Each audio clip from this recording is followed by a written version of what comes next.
Potawatomi, and Ojibwe. The Lenape also inhabited these lands at the time of the written treaties. We also acknowledge the Indigenous people who traveled these lands before the written treaties. Today, Chatham-Kent's neighbor, the Lenape at Elnapawi, Lackaweet, also called Delaware Nation at Moraviantown, and the unceded territory of Bakajwanong, Wapua Island First Nation. Chatham-Kent continues to be home to diverse First Nation, Métis, and Inuit peoples. Chatham-Kent is covered by Treaty 2, the Detroit Treaty of 1790, Treaty 7, Sombre Township Treaty of 1796, and Treaty 25, Longwoods Treaty of 1822. We also recognize that this region is subject to the earlier wampum agreements, like the two-row wampum and the dish with one spoon wampum. As beneficiaries of these treaties, we recognize our responsibilities, including our collective responsibilities to the land and water. Please be seated.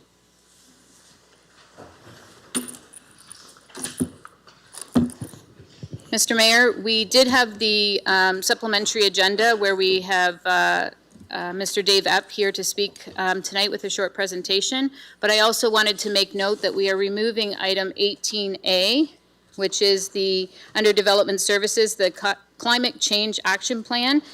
Staff is ill and not able to present tonight. We hope to bring it back to the June 8th council meeting. Rules for the council chamber. The municipality of Chatham-Kent supports open meetings that welcome debate of public policy issues in an atmosphere of inclusiveness, integrity, civility, fairness, and respect for differing points of view. Anyone conducting themselves in a way that disturbs, disrupts, or impedes the orderly conduct of the meeting, interrupts or makes derogatory statements or hate speech, defamatory comments about councillors, staff, speakers, or fellow members of the public may result in removal from the premises. This also applies to deputations. We ask that you do not approach members of council if they are seated in their council seats, and the public, unless invited, is not permitted to come into the gated horseshoe area. The use of posters, signage, and literature is also prohibited. We have Councillor McGrail participating virtually this evening. And we have one disclosure of pecuniary interest, and that is Councillor Harrigan for item 13E, the motion of Councillor Doyle regarding 110 Sandy Street in Chatham. We'll now move on to the recognitions. Mr. Mayor, we have the first recognition, which is a recognition of Sam Knoller for winning the National Arm Wrestling Championship. I'll call Sam to the center of the horseshoe. Okay. Councillor Wright, did you want to read the introduction to Sam first? I have it right here.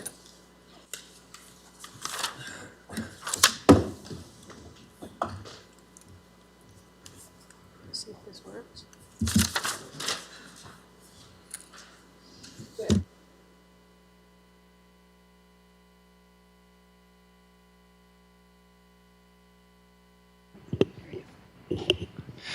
Sam's rise in arm wrestling has been nothing but short of remarkable. Hailing from Ridgetown, he began the sport in early 2024. He quickly established himself as a serious competitor, earning a province silver medal on both arms in first year. He didn't stop there. Sam went on to dominate the national level, becoming the youth national champion and finishing the competition undefeated on both arms. His rapid progression and ability to perform under pressure set him apart as one of the most promising young athletes in his sport. In 2025, Sam elevated his performance even further, achieving an extraordinary list of accomplishments. At just 17 years old, he captured both the Youth and North American Champion and the Senior Pro North American Championship on his left arm, going undefeated. An incredible feat against much more experienced competitors. That same year, he remained dominant provincially national, winning both the Youth Provincial Championship and the Youth Senior Pro National titles. Again, without a loss, his historic run made him the first athlete to win both Youth and Pro National titles at the age of 17. Continuing his success in 2026, Sam's competition at Arnold Classic in March, where he came the first place on the left arm as a strong secondary place right, further cementing his stature as one of the sport's rising stars.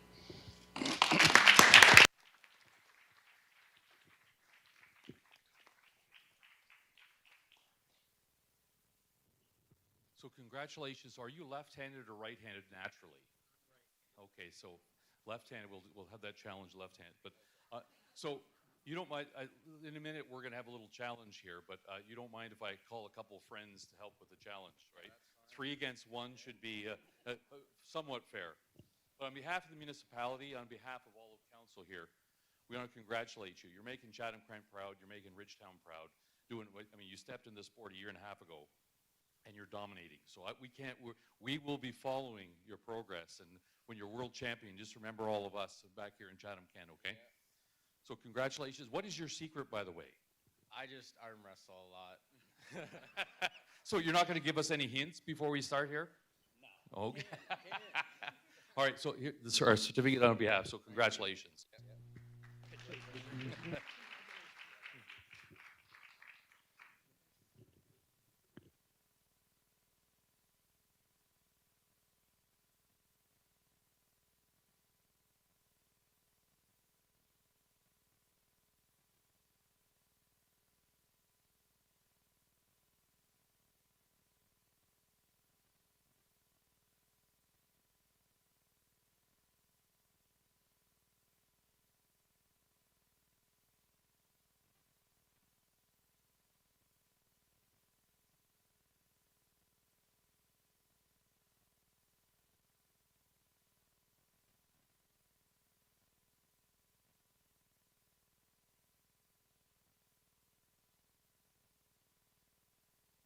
Good luck on the weekend at provincials.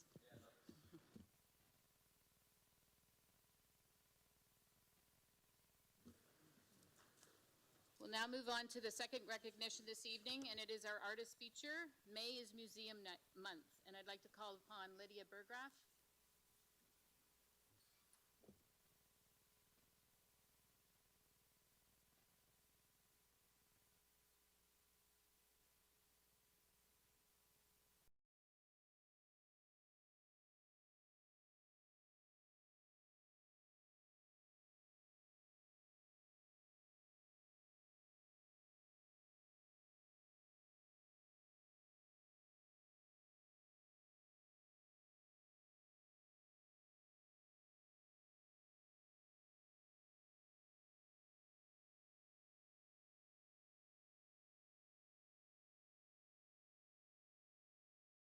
Volunteers, and 9,000 workers. In celebration of Museum Month, Chatham-Kent Arts and Culture is showcasing the diverse museum sites found across the municipality. There are over 10 active museums in Chatham-Kent. We reached out to all of them, inviting them to highlight the incredible work they do, and I'm proud to share that with you today.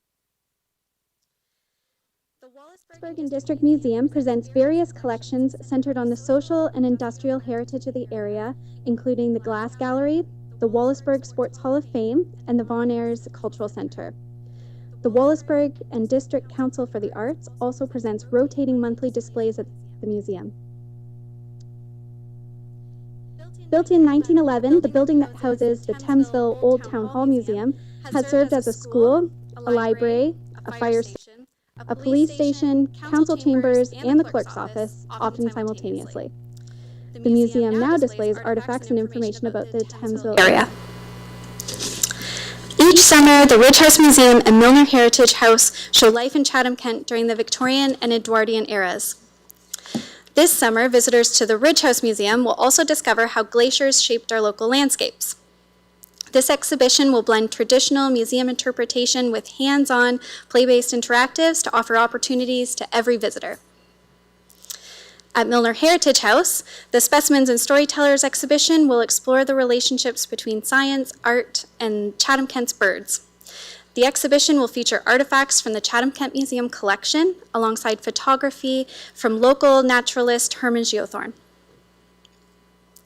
The Josiah Henson Museum of African Canadian History is an active site of learning, dialogue, and reflection rooted in the legacy of Reverend Josiah Henson and the Don Settlement, a historic community founded by freedom seekers.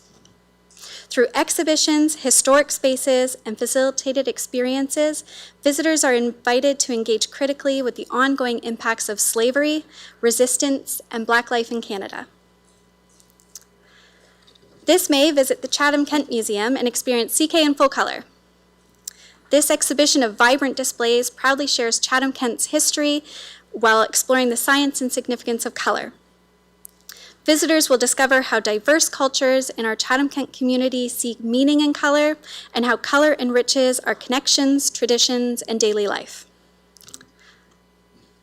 The Chatham-Kent Black Historical Society and Black Mecca Museum houses exhibitions and artifacts that tell the story of early Black settlers in the Chatham area, as well as the success and resilience of the Black community in the face of discrimination and racism.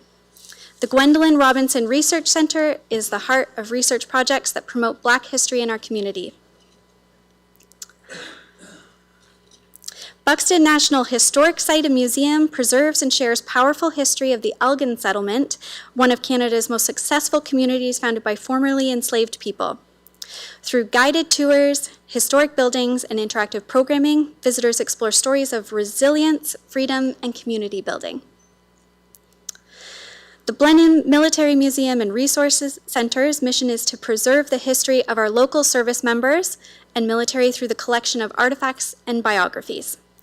The museum works to identify, preserve, and interpret Canadian military history through exhibits, educational programs, and a research archive. Last, we are also excited to share that the Delaware Nation at Moraviantown is working towards reopening Fairfield Museum this year. 3 in 4 Canadians agree that museums contribute to a sense of belonging in a community, and 96% of Canadians agree that museums spark curiosity, promote wonder, and inspire creativity.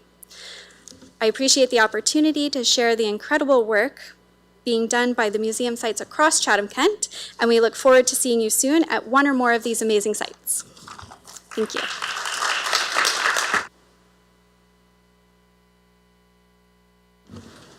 Mr. Mayor, we'll now move on to presentations. I'd like to welcome Mr. Dave Epp, MP for Chatham-Kent Leamington, to come forward and do a brief presentation to Council.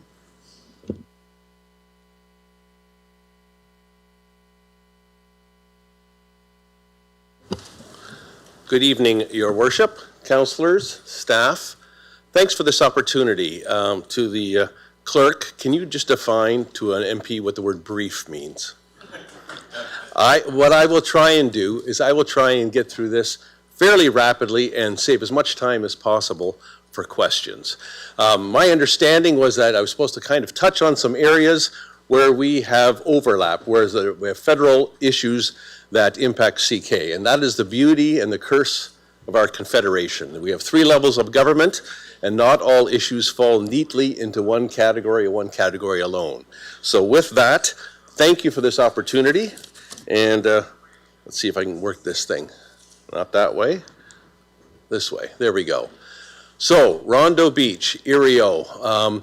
I won't read. You guys can read for yourselves. But ongoing correspondence from my office, Tyler and my Leamington office put together a chronology. I think there's 8 different dates or 10 different dates here going back and forth. And I know the Lower Thames has been involved, the Erio Association has been involved, Rondo Park. And quite frankly, it's one of a few of frustrating issues that I have to try and move the federal ball along. Now, these comments were valid until about 9:30 this morning. So for those of you that heard, the last week there was an announcement coming out of the spring economic update. I believe the fisheries minister announced almost $1 billion for small craft harbors and rehabilitation. And this morning, the member for London West made an announcement in Wheatley that I believe is going to direct some funds, as I understand it, towards both Erio and Wheatley. So I do not have specifics. I'll admit earlier this year, and I believe Council was copied on some correspondence, where initially the federal minister responded that Rondo, Erio, there's no federal lands here. Thanks to some pushing back and with a map, the next correspondence came back, yes, indeed, there is federal responsibility. And so I think that advocacy helped at least toward the announcement, and I'll obviously brief more of our office once we have the specifics. I know that the soundings, some depth measurements were on the work plan for as long as a year and a half ago on the federal small craft harbors. It didn't make it into last year's budget.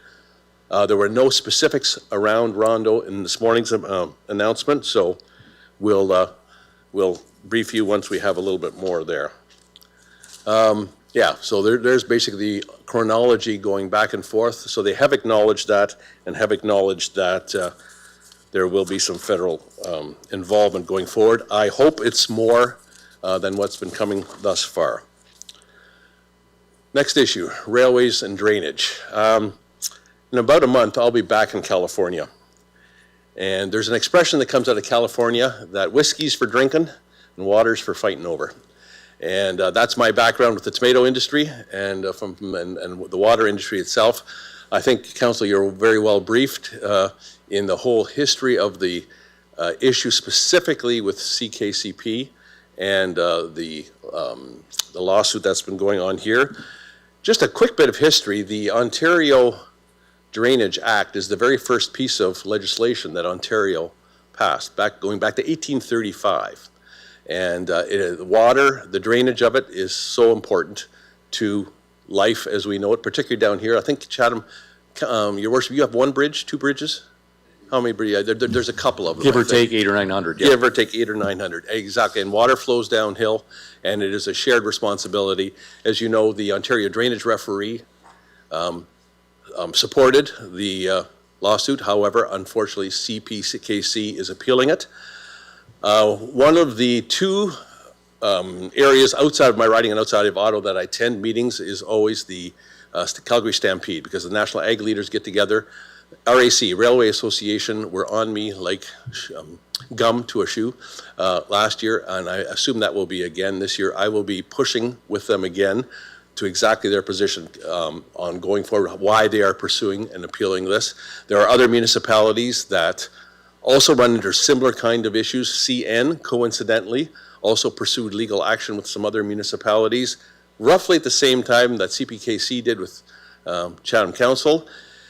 This was very, very clear in earlier legislation. I think it was 2006 when there was a rewrite of the railway laws, and somehow a paragraph that very clearly stated that the national railway organizations were subject to provincial drainage laws was omitted in a rewrite. Now, I'm assuming, and that's never been dispelled to me directly, that an legal beagle somewhere in one of those companies found out, and hence that's the beginning of some of this pushback. Although, going back to 1896, there was already lawsuits between, or legal action between Chatham-Kent and the railway, so it's not unprecedented territory.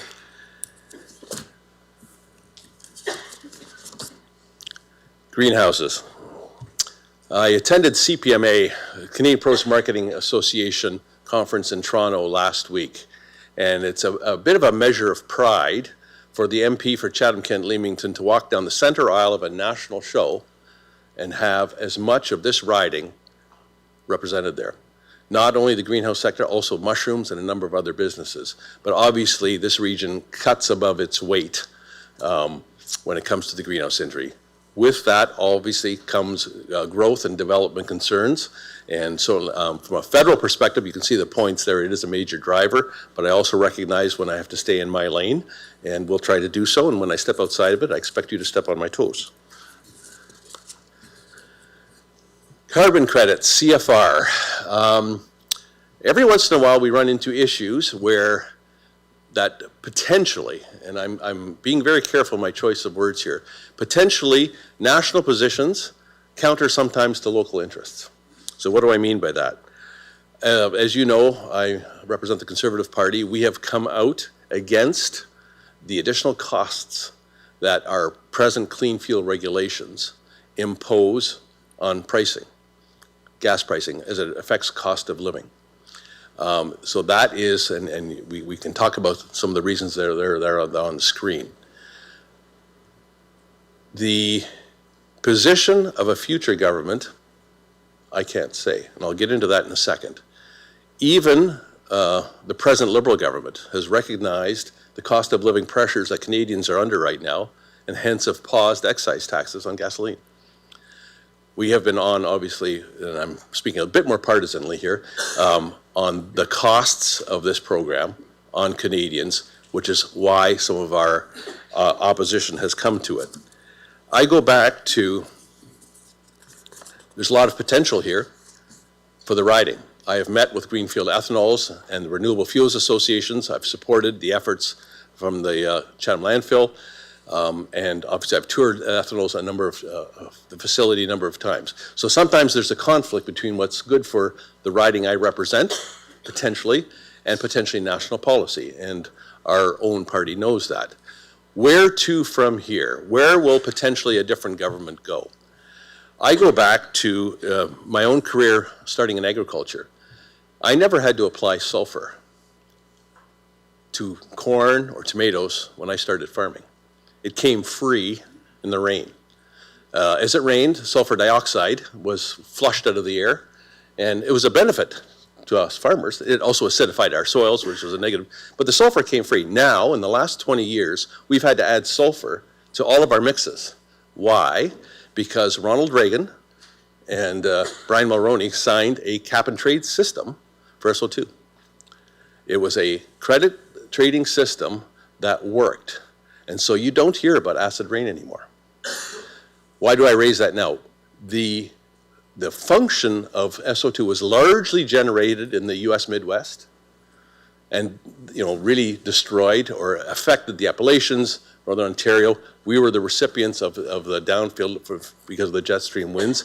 It was largely a North American function, a North American issue that could be addressed. Let's go to carbon.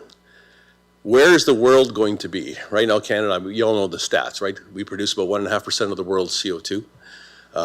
China does 22%. Can Canada go alone? Because right now it's about a Canadian carbon trading system that impacts the potential profitability of local projects and other projects. Where will a conservative government go? I don't know. If it follows conservative market principles and has actionable results, like we did with SO2, I think you could see us supporting it. If it doesn't, if it just adds costs to Canadians without any measurable environmental impacts, I don't think we will. So and I can't commit, quite frankly, myself or our party to go any further than that at this time, but conservative principles is something that will impact future decision-making. Housing, very timely. Every community is struggling. You can see that I'm telling you nothing that you don't know here. However, I am looking forward to having our shadow minister, Scott Aitchison. He's coming down on June 22nd. So the House rises June 19th, and he is coming to the riding. He's the guest speaker at the annual meeting for the CK Area Real Estate Association. He's also going to be my guest speaker at a partisan event that evening, and we'll spend the afternoon in the riding as well.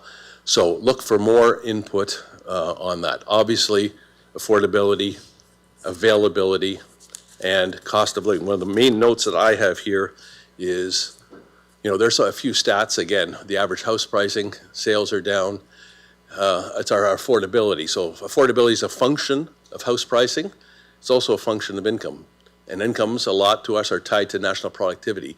To me, there is danger in just devaluing the cost of housing to make it more affordable. What does that do for the rest of our strata, our demographic strata? A better way, more approach is let's work on our productivity. Let's work on our income side to shrink that gap where nationally, house pricing on average is 34% above an affordability index right now. Floor crossing. Do you guys allow that across this floor? So yes. So I cross the floor twice a week. So I go across from my seat on the House of Commons, plunk myself down beside a minister, on average, once or twice a week, talk about an issue. The Liberal Party welcomes me, puts their arms around me, and I say 30 seconds and I'm going back. And so that is how that, obviously, why is it so much in the news right now? There's been over 300 since Confederation. So it is a part, a function, a feature, whatever word you want to use, of our Westminster parliamentary system. The reason it's gotten so much attention, obviously, we've had 5 since the last election. It's the first time it's tipped a minority to a majority, and quite frankly, it's been the first time it's been part of a national coordinated campaign from the Prime Minister's office, and I can speak to that personally. I have been directly approached 3 days after the election, a year ago, and I was lobbied pretty hard about 3-4 weeks ago. And so, for the record, for the media. I'm not crossing the floor other than what I do on a weekly basis to advocate for CK or other issues with relevant ministers. So I am past my 10, or right on the 10 minutes, but I didn't start for a minute or two. That way I stay on time. How do you want to handle it? I'm yours, so let me What answer. we're going to do is we're going to open up to council for questions. Dave, you had another 30 seconds and the music was going to start playing, so you cut. I you was went looking right for on for the hook. But So yes, anybody have any questions of our MP? Councillor B. McGregor. Thank you, Mayor Caniff, and thank you for coming tonight. I know we all passed this motion that I think I brought forward early in December of last year. Windsor had a similar event where their local representatives came and answered some questions, and we thought that was a great idea, and really happy that you responded in the affirmative, and I hope that the MPPs will make some availability and do the same. And really appreciate your comments tonight, especially around the Lake Erie issues and the nuance around low carbon opportunities. I think that's refreshing to hear that sort of frankly said like that, so really appreciate it.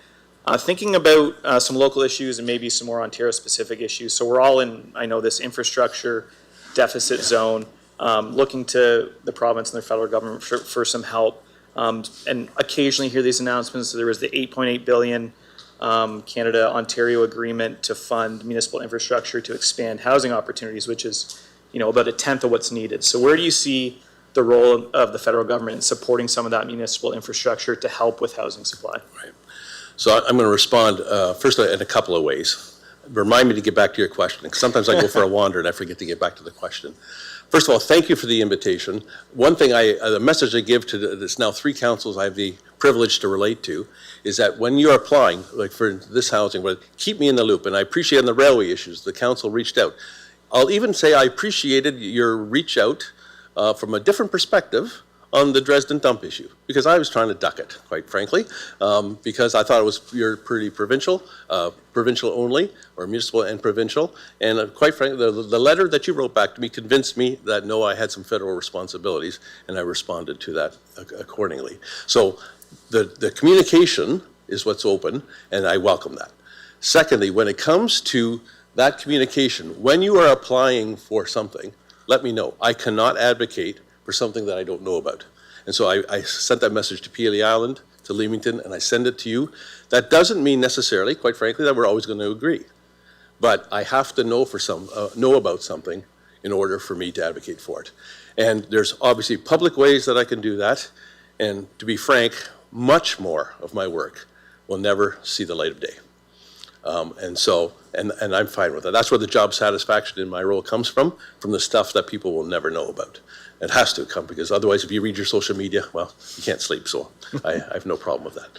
So again, let me add one more stump speech. We'll thank the worship and Stuart, where Stuart heard me kind of lead off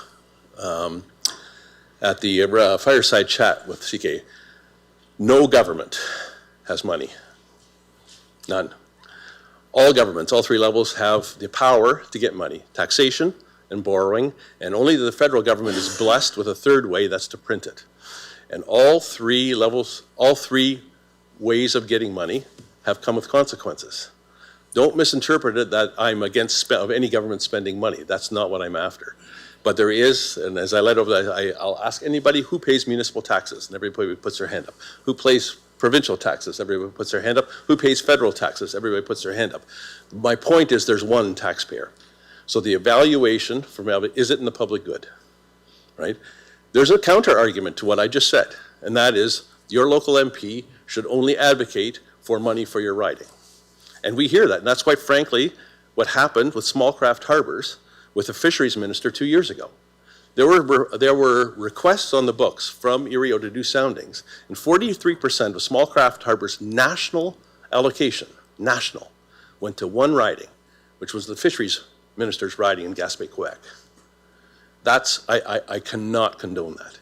And so I will advocate for all good projects on behalf of this riding or whatever, but it has to be in the public good. So I'm not directly answering your question. Will I try and go after it? Absolutely. I mean, quite frankly, when it comes to the federal housing infrastructure fund, where top-down was demanded that 4plexes be allowed everywhere, I thoroughly disagree with that. You're in a far better position to determine from a zoning perspective what works in your local communities than I from the perch or the government from Ottawa. So some of those housing things I disagree with. So. Yeah, and just one more question. Sure. Somewhat related to that around homelessness. So thinking of maybe some of your thoughts on supports to communities from a federal perspective on direct homelessness. So thinking of encampment supports. I know we advocated to get a piece of that federal funding and bypass the province for direct encampment support. I don't believe we were too successful in that. There was a lot of support to larger cities, Winnipeg, Toronto, that type of thing. Where do you see the role for federal government assisting now smaller communities that are dealing with those same homelessness issues? Let me circuitously, is that the word? Answer that question. I was railed upon for my lack of support for a national dental program a while ago. And so I responded, don't you think that Chatham-Kent should also set up a dental program? And the person who was criticizing me said, well, no, that's ridiculous. I said, you're right. I don't think we want 3 levels of government putting their hands in a dental program. To a certain degree, I mean, when it comes to mental health, when it comes to a whole lot of funding for some of these social issues, the federal government does come to the table with some money. But should the federal government now bypass a provincial process? You know, because largely it's the province that does the delegating, the directing, right? Do you want the different levels of government fighting, directing? I don't know. I'm after efficient government. Obviously, we want to address these issues. But I'm not sure that that's the best use of taxpayer resources to have, well, the province doing here, now the feds coming and doing an end around. What I do think it's time for, and I don't know how to do this, is it's time for a national discussion on taxation. And I'll give credit to Darcy McHugh, the late Darcy McHugh, who said in his autobiography, the level of government that's responsible for an area should have the power to tax for it. And to a certain degree, healthcare, because of the changing demographics, right now the feds pay 28 to 30% of healthcare costs. Obviously it flows to the provinces and they direct through the LHINs and that whole process. It's probably time, because the provincial budget is now 80-85% between healthcare and education. Our demographics of our population has changed. It's a massive topic. How do you reallocate tax points? Because now, particularly with healthcare, it's the one that comes up in my public meetings the most. When you have 2 levels of government funding, you get too much of this. Well, as a province, we could do a better job with healthcare if the feds would give us more money. And the feds will say, we'd give you more money if you did a better job with healthcare. It's like my Saturday mornings with our 4 daughters growing up. We had 4 daughters, Alyssa, Karina, Brenna, Kiana. Except on Saturday mornings, we had 5. Not me. And it's always not me's job to take out the garbage. And so you have some of that. As much as we can, again, many issues don't neatly fall into a bucket, be it municipal, provincial, or federal. But as much as possible to have the decision making, and what I'm after is accountability. Who's accountable for homelessness? When you say all 3 levels of government, then nobody's accountable. So how do we get there? And I'm open for advice and counseling there. So. Yeah, again, thank you so much for being here and answering those questions. I know we've had that conversation around this table as well, as we see more responsibilities falling onto municipalities. Yes. And we're not a level of government with many levers to pull with revenues. So certainly appreciate any opportunity we have to engage on these topics. Make me aware. Make me aware. And obviously, you know where I live and where my heart is. Yeah, see you in the staircase at work. So we'll chat. Thanks. Councillor Sakachi, followed by Councillor Story.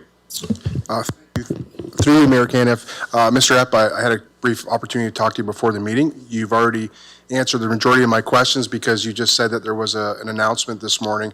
But I just wanted to take a quick opportunity to say thank you, though, for meeting us on site several times, for answering the phone when it comes to, the challenges with ERIO. I know it's very convoluted because there's, multiple levels of government there. But one thing that I could say about yourself is that every time that I've called, every time I've advocated, you've always, had that reciprocated dialogue. And I just wanted to say thank you for that, because it's been the back and forth between, what you stated, this level of government, no, it's this level of government, it really gets us nowhere, and it just gets really wishy-washy, and we have a significant challenge out there, so I just wanted to take an opportunity to publicly thank you for your advocation and answering your phone, because sometimes that doesn't happen as much as you would like, but with you, it always happens, so I appreciate that. Thank you. I'll just respond on the announcement. I do have a briefing note from my staff.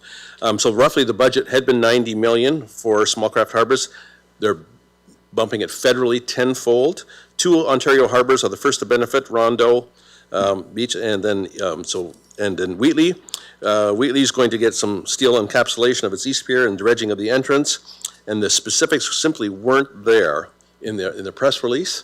Or really in the announcements to talk exactly what they're looking at doing, whether it's just the soundings that have been on the books for a year and a half for the federal government to do in Rondeau Bay, which gets you around to, what some of the potential solutions are. But I don't have those specifics yet. Yeah, and that's why I didn't want to ask about the specifics, but what I do want to say is that at least it's being on the radar now, where before it was a lot of not me, or that's not us, and now that it's at least on the radar is something that is, really important, because, right now, it's not a big concern for some aspects because the water's low. But once that water becomes high again, then it's going to be a whole, other challenge. So just wanted to say thank you again, and I know that, your support has been very helpful to myself as well as all the constituents out there, so thank you. Councillor Story, followed by Councillor C. McGregor.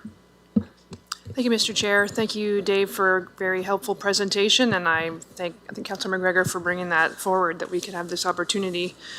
Appreciate the work you've done on the Erie-Rondeau area, certainly something that I know a lot of us have talked about for a long time, and I know you've been on that file very closely. I also wanted to thank you for the engagement that you've had with me in Ottawa when we are at our FCM meetings. You've always been very accommodating with our various groups of municipal elected officials and staff, so thank you for your attention to our engagement in our FCM meetings as well. And that just leads to my question about tariffs.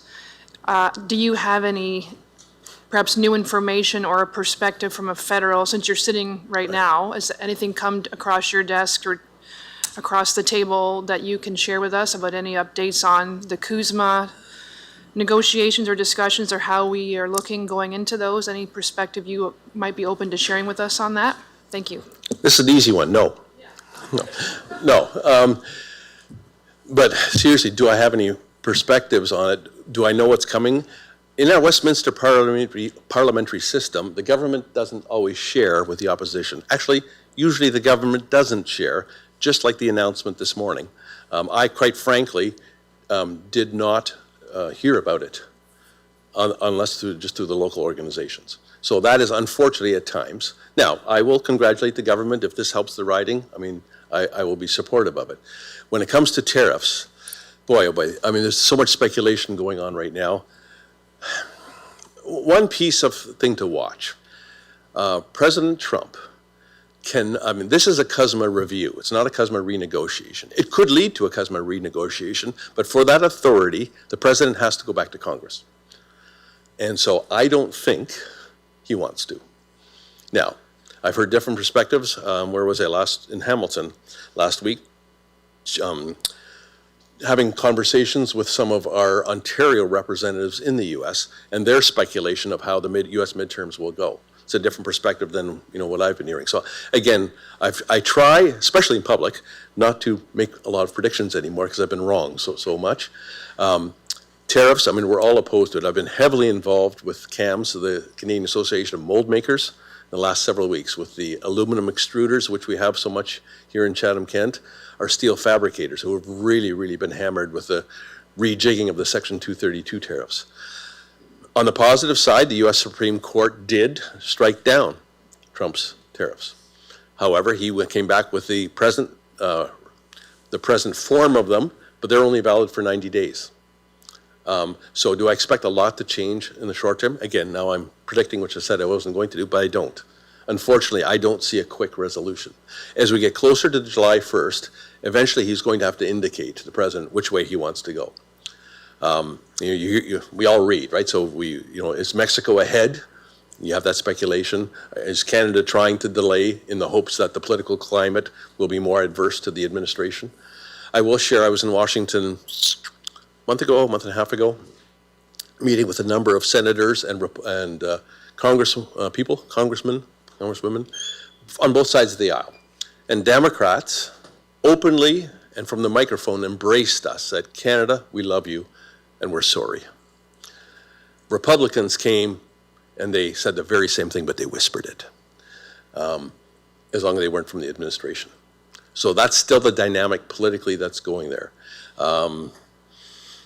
Where was I just last week? Yeah, again in Hamilton, we had, in Hamilton at the Great Lakes, Councillor Lauren, and you heard some of the same dynamics, right, from our American friends. So yeah, I can't give you more specifics. The present situation with the tariffs is sheer turmoil for a number of our sectors, particularly the ones that are non-CUSMA, steel, aluminum, softwood, some seafood. They are suffering a great deal right now.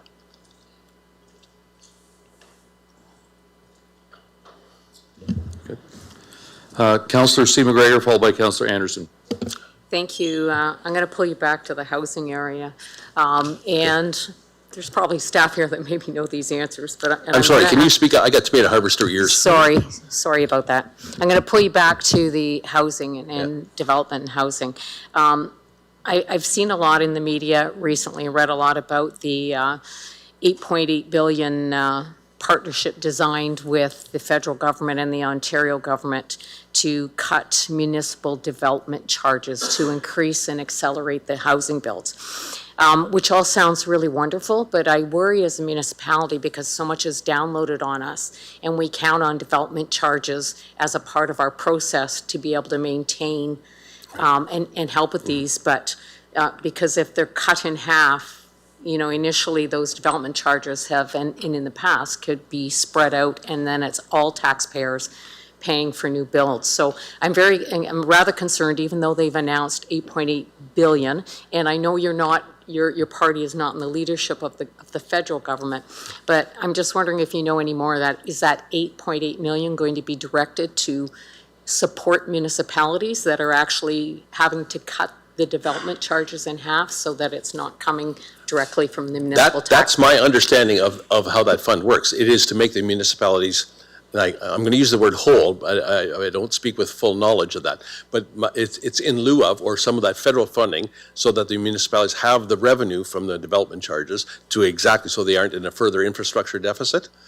At the same time to spur the growth and to spur. That's my understanding. When it comes to specific applications, again, you're right. I wish when the speaker looked out, as of a year ago, I sat on his right. I sit on his left. So I was hoping that I would be able to advocate for this community in a more public way from that perspective behind the scenes. That doesn't mean I cannot be effective in opposition. And without divulging specifics, a business, Chatham-Kent business, was about to face basically bankruptcy unless a certain issue got addressed, which is a very thorny one politically. And it dealt with exemptions and sanctions and international.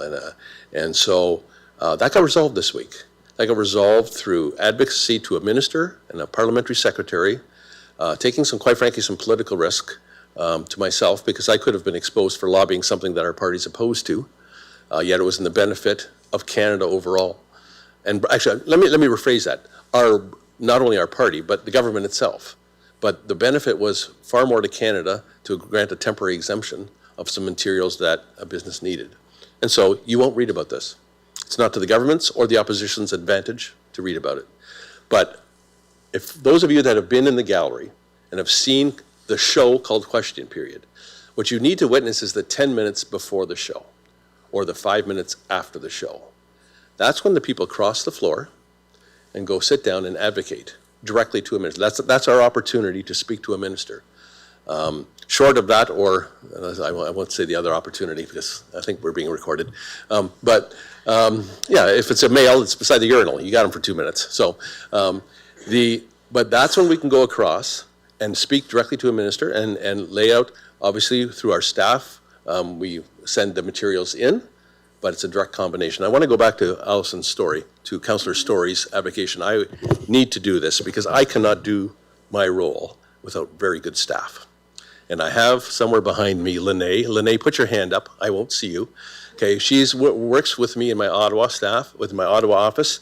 You all know Robin and Becky in the Leamington office, and Miss Loop, Tyler Loop in my Chatham office. In my Leamington office, sorry, but from Wheatley. I cannot do my job without them. And so I've also taken on 2 more part-time positions in my Ottawa staff because our work is increasing. And so the service that I can provide, I cannot do without staff and good staff. And I have them, and I'm blessed for that. So, yeah, so let me know, okay? That's my understanding. That's the purpose of that fund. You know, it's in a Westminster parliamentary system, and I've changed my language, or tried to intentionally put out my language in year-end interviews, is that the Liberals and the NDP are not my or our enemies. They're my opponents. They're my political opponents. But after the fastball game that I played for 20 years against Eberts and Grand Point and Cedar Springs, when I played on the Leamington Lakers, we fought on the field, and we went out and had a beer afterward. And quite frankly, the relationship I have with many members of the government is similar. In question period, I will fight. That's my job. It's my constitutional role. But I can advocate for the community in behind the scenes where it makes sense. And I look forward to that opportunity. Thank you very much for the work that you are doing for us and the representation. And I will tell you, like, we don't always agree around this table. But really? I thought it was always unanimous. We actually sit and chat and talk Yes. on a different level and Yeah, at different events too. exactly. And, yeah, so that's just the process of politics. And I think that healthy debate is always Yes. good for those around the table that, and for better understanding whether, no matter what party you are or where you represent or what your beliefs are. So, thanks. Councillor Anderson. Thank you, and through you. Thank you, Mr. Epp, for being here and for your presentation. I just wanted to quickly give thanks for your attendance at the Great Lakes St. Lawrence Cities Initiative. That's one of those binational opportunities to meet with leaders at all levels and accomplish really great things. And I will say that you may not have been aware of the announcement today, but you're very much at the forefront of securing that funding. I've personally sat with you with the Harbour Authority, with the OCFA, with the MNR, with local leaders and binational leaders and organizations across Lake Erie to secure this need. So while again, a lot of the things that you've done may not get all of the attention. I very much can say that you are very much a part of that, and I appreciate that so much. And I'm not just saying that because you're going to be my constituent. I didn't say I would vote for you either, so I'm just going to be a constituent. Thank you. Thank you. Appreciate it. All right, seeing no other questions, thank you so much for taking the time to come and talk to us about the issues we share together. Thank you all. I appreciate this opportunity, and let's not.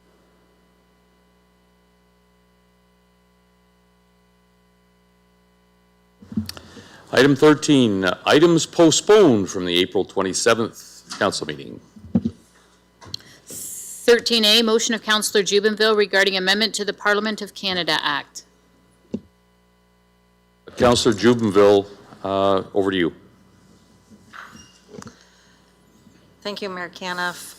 That Chatham-Kent Council call upon the House of Commons to amend the Parliament of Canada Act to require that any member of Parliament who crosses the floor to join another registered political party must vacate their seat and trigger a by-election in their riding while permitting them to sit as an independent without such a requirement. We ask that a letter stating our intentions be sent to MP Leanne Rood, who is the author of this petition, PM Carney's office, any other federal ministries involved in elections, AMO, all municipalities in Ontario, MP Dave Epp, and also to include in our council's information package. Sorry, I was going to get a second here. Councillor Doyle, you second it?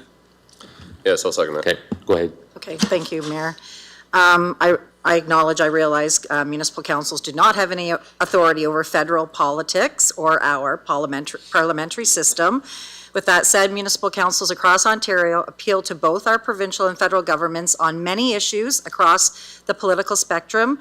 We send letters of petition often. For example, recently, CK Council, we voted on a motion to support universal basic income, which is also a federal issue. If my motion passes, it simply supports an existing petition by MP Leanne Rood, which now has been presented into the House of Commons on May 6th. So it's just at the base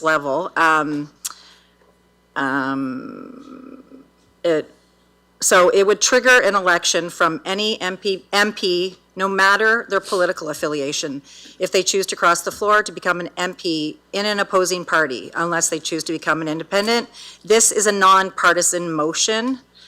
I think anyone from any political stripe would feel that they don't want their vote to be lost when they invest it in an MP. I've received support from all sides, Conservative, Liberals, and NDP. No one should want to see this happen in any political party, in any riding across Canada.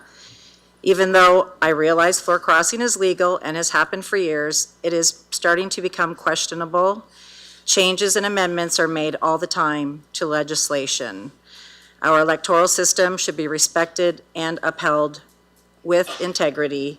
We are the grassroots politicians who are the closest to our constituents. Sometimes we need to advocate on federal or provincial matters.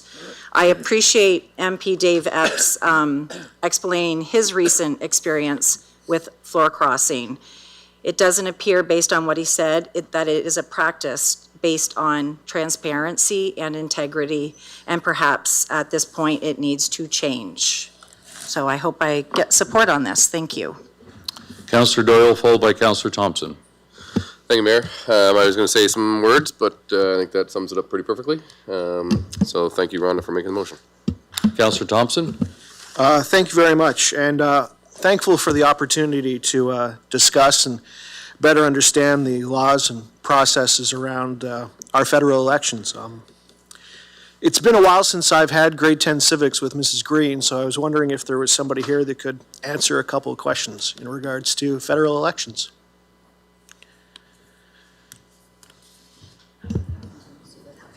Yeah, ask the question and we'll Ask see questions. where All right. somebody So, step up. as I said, been a long time since grade 10. In Canada, when we go to the polls, who or what are we voting for when we put our X in?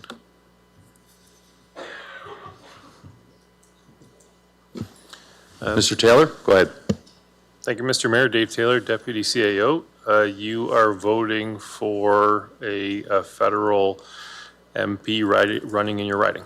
Okay. So if our MP, say Mr. Epp, resigned from government, the Conservatives, because they won the riding, they get to slot in whoever they want, right? All right, you've already stumped me, Councillor. That, I believe, goes to a by-election, but certainly if anybody else can correct me, let me know. It goes to a by-election, that's right. And if the party that Mr. Epp currently represents decided that he no longer represented them, he doesn't have to vacate his seat, right? Thank you, Mr. Mayor. No, that is correct. He maintains that seat. Boy, I wish Mrs. Green was here to see me now. Because we vote for the person, not for the party, right? That's correct. That's correct. We vote for the person, not for the party. I don't like floor crossing at all, but we vote for the person here, no matter what party they represent. And I have to believe that if someone crosses the floor, they don't make that decision lightly, and they've got some pretty good reasons to do it. Like I said, I don't like it. It happens, and there's a reason that it happens, and that's for them to decide, and most of them do get voted out following the next election, not all of them. But we vote for the person here, not the party. So the vote that you cast is for Mr. Epp or whoever it may be. It's not for the Conservatives, it's not for the Liberals. You might feel it's that way, but it is not that way. That's why there shouldn't be a by-election if they decide to vacate a seat, if a party kicks them out, if they decide to cross the floor. But I do appreciate the conversation. There has been a lot of conversation. I have had some calls on it.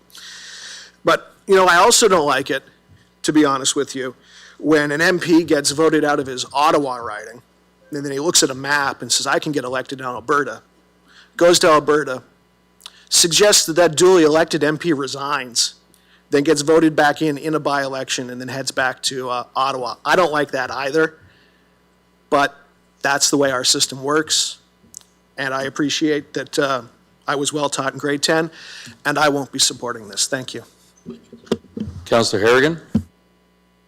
Thank you, Mayor Kenneth. I in preparation for today was looking up a little bit of information about floor crossing and where kind of the current status was. And coincidentally, Nanos, which is kind of a Globe and Mail poll firm, actually just released a report today on how Canadians felt about floor crossing. There's a lot of conversation obviously happening.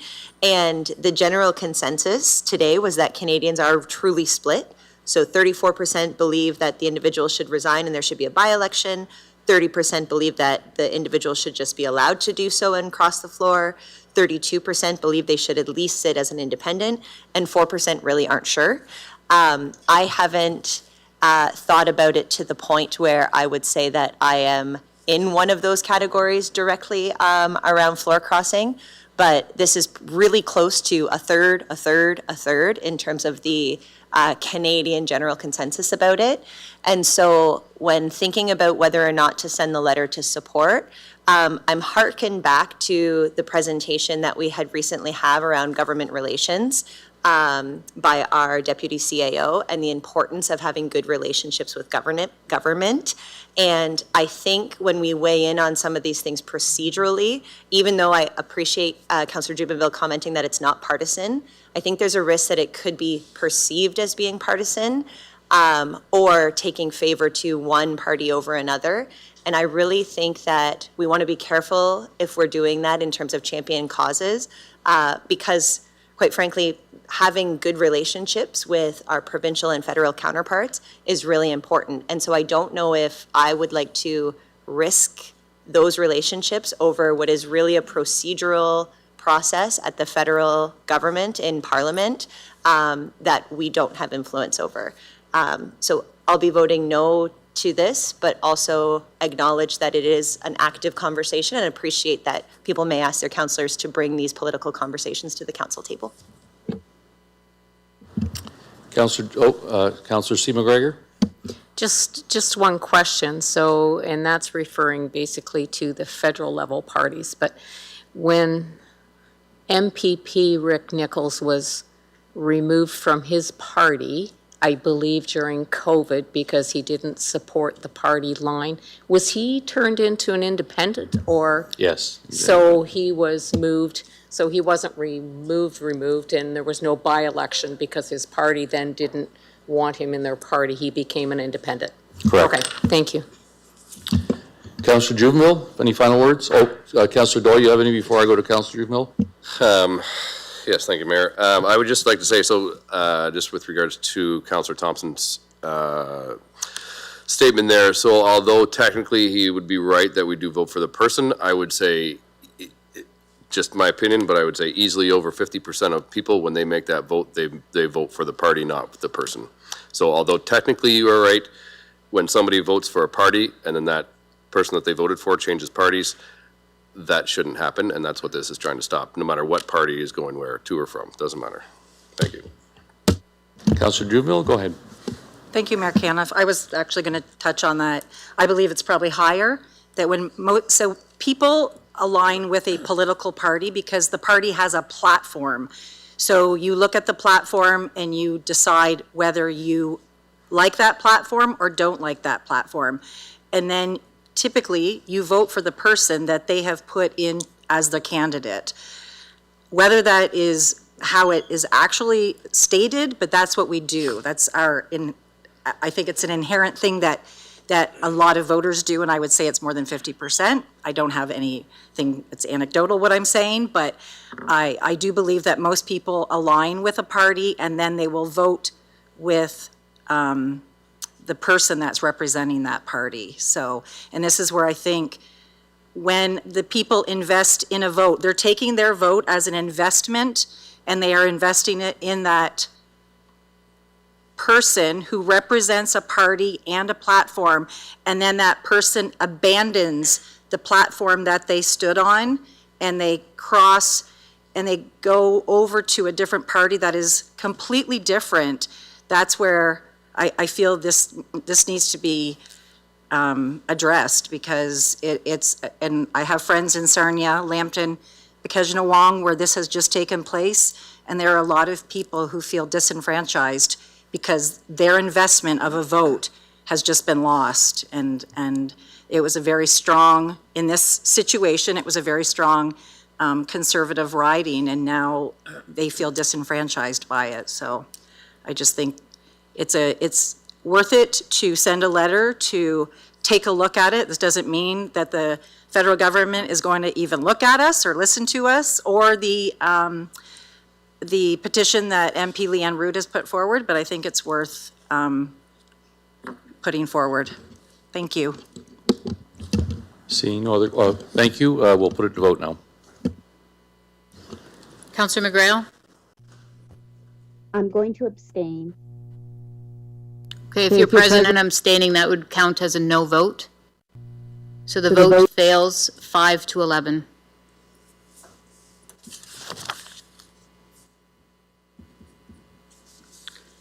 Moving on to 13B, sidewalk winter control level of service.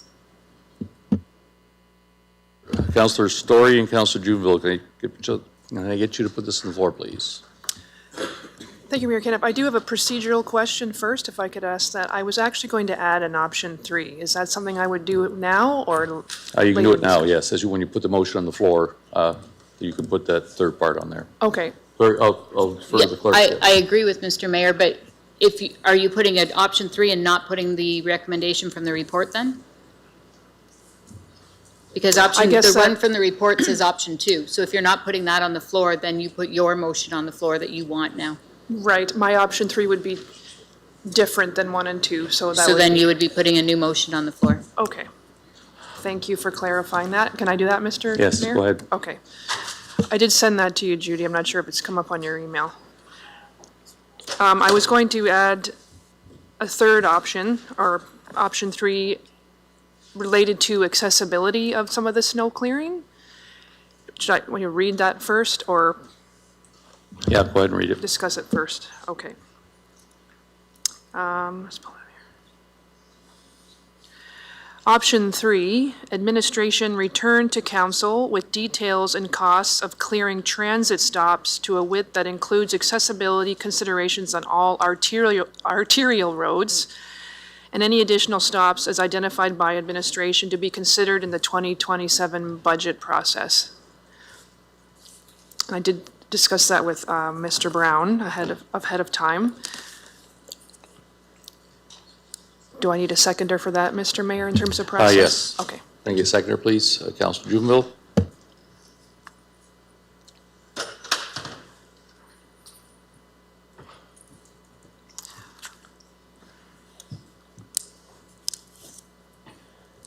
Thank you. So just to provide a little bit of background, this winter obviously was a worse winter than we've had in a while, and I received quite a few emails, phone calls, messages from folks who are using walkers or have mobility issues and really struggled with getting to transit stops because of the issues with snow, sidewalks, snow clearing around transit stops.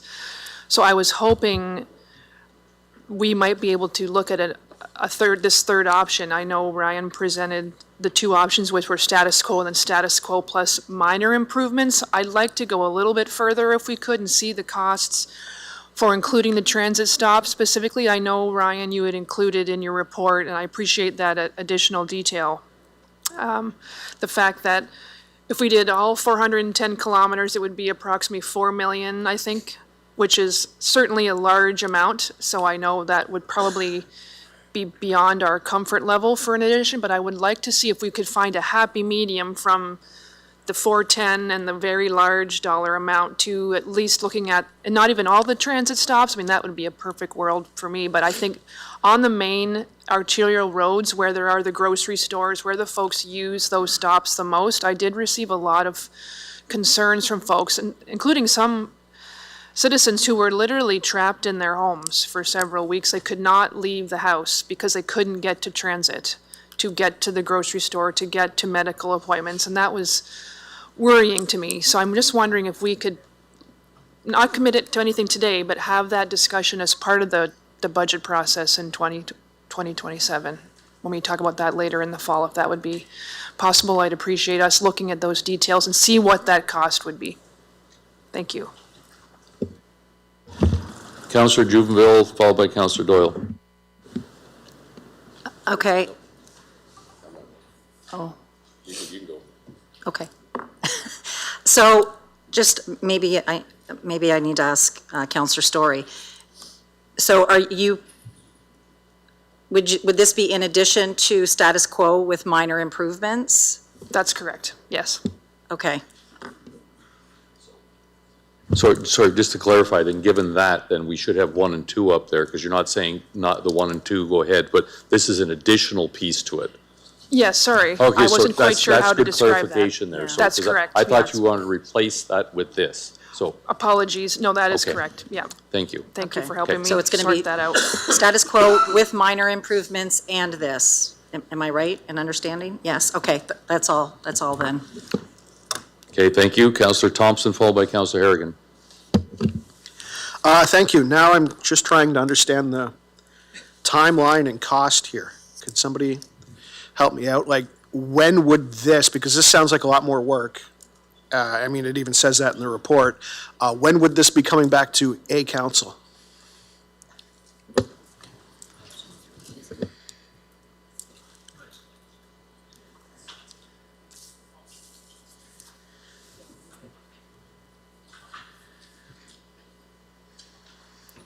Thank you, Mr. Mayor, for the question.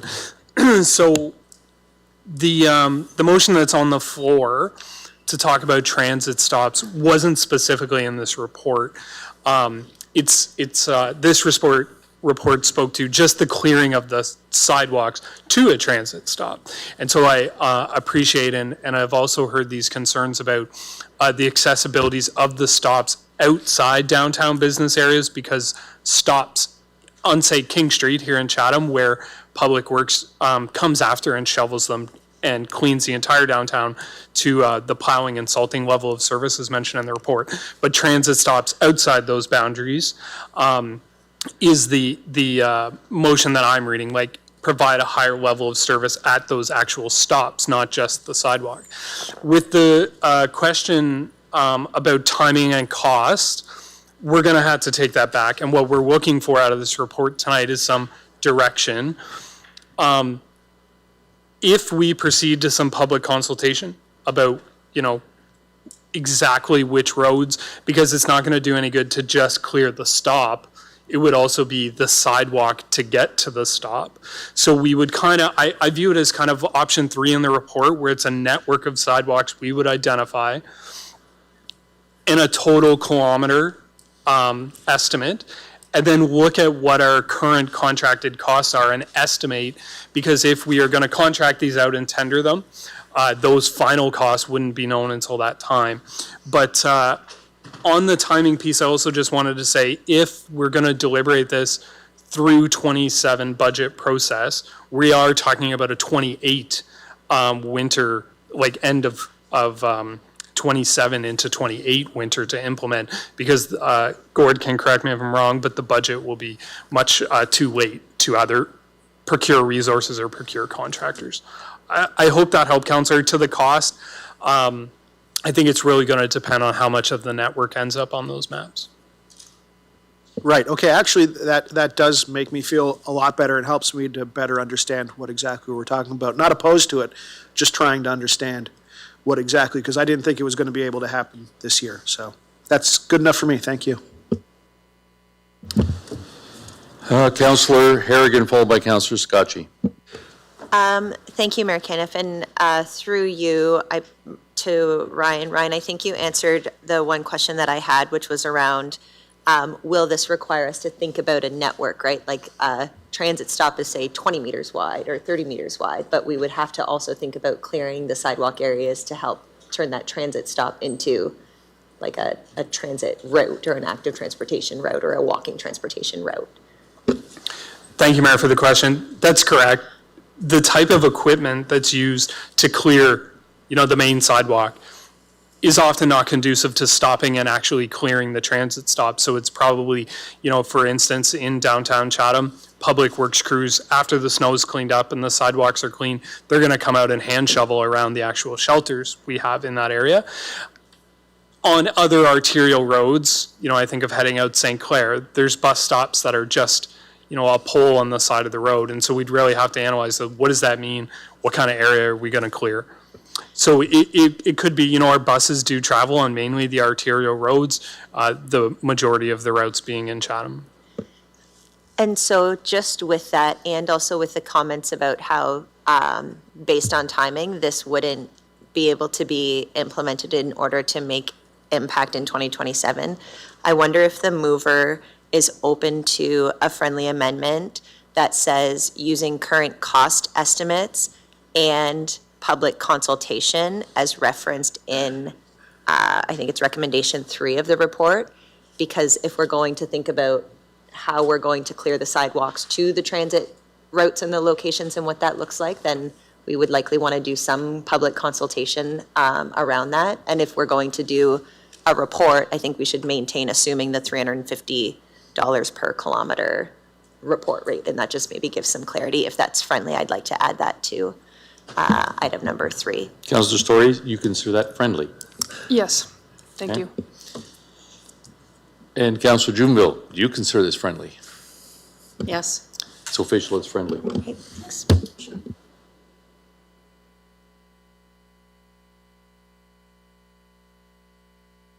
Anything else, Councillor Harrigan? Well, while we put this up, Councillor Scotchy, No, that's all. I'll go to you, Councillor Scotchy.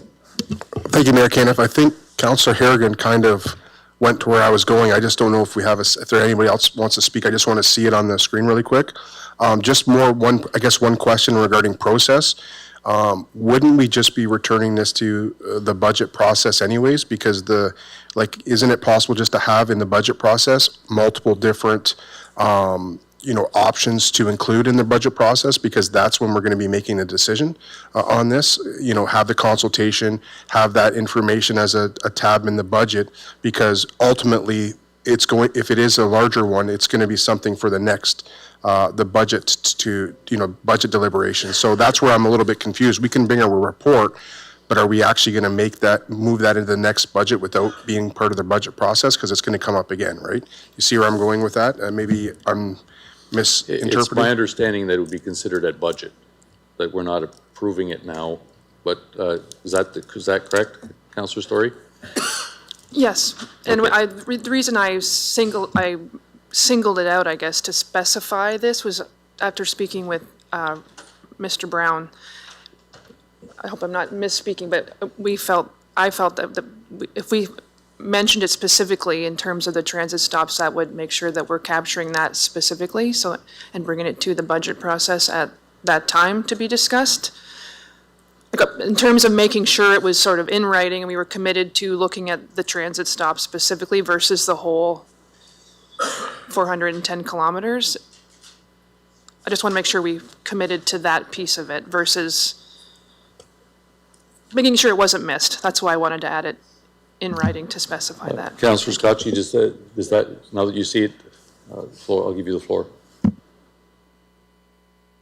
Yeah, I think Councillor Harrigan's comments is essentially what I was looking for in regards to the consultation piece. And then just lastly, if the consultation piece states that 300 kilometers, let's say, are in a specific area, is it just going to be a generalized tax item? Just because I know that the smaller communities are going to see significantly less, work, because the arterial network that has stops in the smaller communities is far significant than the one in the larger communities. So is there going to be any allocation difference in some of those costs that are going to be absorbed? Thank you for the question. Gord can correct me if I'm wrong, but currently all sidewalk clearing is part of base budget, taxed on everyone in Chatham-Kent, and I would imagine this would be no different.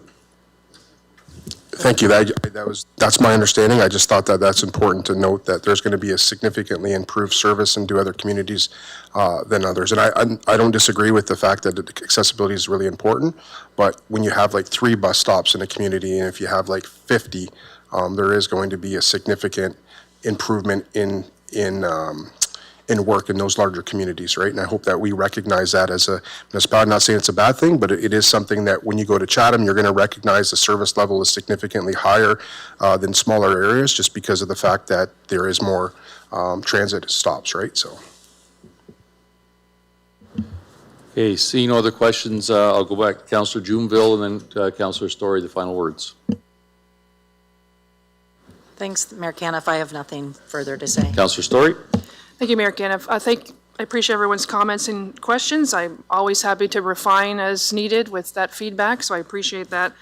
I look forward to receiving that information back and seeing if it's possible for us and if we are comfortable, because I do suspect it will be an increased cost. But to my mind, especially as accessibility rep to the Accessibility Advisory Committee, that to me might be a worthy cost to spend. And I do appreciate that it may benefit Chatham proper more than other communities, but we also have a larger number of transit riders in Chatham, and we have a larger number of folks who are, using that transit and experiencing difficulty. So it's not my intent to have smaller communities not receive that input. And if through the Ryan's team reviews that, and if there are transit stops in other communities that require that service, I'm all for it. But I was receiving questions from my constituents in Chatham who, using walkers, using wheelchairs, what have you, were really struggling to get over large snow drifts and things from the sidewalk into the bus. And those are the folks that don't have a vehicle and don't have any other way to get around. So for me, that is really a lifeline.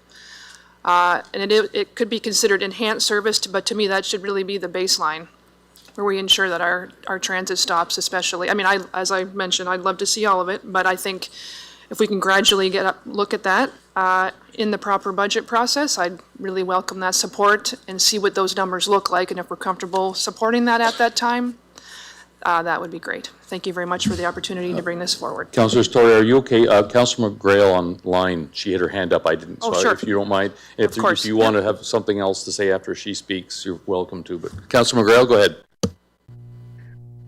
Thank you, through you, Mayor Caniff. I'm going on the same lines as Councillor Sakachi. Right now, is there not a matrix for transportation, as in how we allocate funds and expenses? Thank you, Mr. Mayor, for the question. I believe your question, transit-related funding is separate. Sidewalk winter maintenance is all base tax funded. What I'm getting at is, in the report, is there somehow we can, what we have already set up, because this is a transit issue, and building the solution around the transit system that we have is what I'm getting at. So is there a way to use what we use as in allocations for transit for this program too? I guess is what I'm saying. It's as an area rated is what I'm getting at. And that's expenses, and that is also with the monies we receive for our transit system. So I believe expense platform as we do with, yep. I think what administration could commit to is, let's get the details. This is kind of a new option that wasn't presented in the report. We can go back and create a network. We'll know the length. We'll come up with the cost. And in the business case that we bring back with you, we can explore and have conversations internally about funding sources and potentially recommend our administration's recommendation on how to fund such a service. I'm looking for, thank you. Councillor Story, anything to add after that? All right. With that, we'll put it to vote. Councillor McGrail? Yes. All votes are in. Motion passes 18-0. 13C, motion by Councillor Bondi regarding Arena Oversight Committee and feasibility study. Councillor Bondi, go ahead. Thank you, Mayor Caniff. That council direct administration to prepare a report outlining necessary steps to create an arena advisory committee, with the committee being established prior to any council decisions. about whether to proceed with the new build. Administration be directed to draft terms of reference for the committee and return to council for voting to establish the committee. 2, administration ensure that a feasibility study regarding new arena investments provide council with the following options. A, construct a new twin pad arena with one pad with 2,500 seats to accommodate the Maroons, and a second community ice pad with 200 to 300 seats. And 3, the feasibility study regarding the new arena investments include a 30-year tax levy estimate for each option. The feasibility study regarding the new arena investments include an impact analysis on the impact of life cycle budgets for all other arenas. And finally, number 5, it be resolved that until a study regarding a new arena investment is completed and adopted by council, that there shall be no service reductions in any arenas across Chatham-Kent. So, You're going to do it? Councillor Bondi, so there's a couple of words in there that suggest that there are 2 options. Can we just amend that to reflect that there's only one option, for Yeah, instance? you guys actually did revise this thing for me, so sure. Yeah, no worries. So for instance, after B, it says a feasibility study regarding new arena investments include a 30-year tax levy estimate for each option. We just ended at the word estimate. Yes, please. And I think earlier it also makes reference to it's third paragraph says administration ensure that a feasibility study regarding new arena investments provide council with the following options. So it should just be option, as opposed to 2 options. Mm-hmm. Can I get a seconder for this? Councillor Finn? Councillor Bondi, go ahead.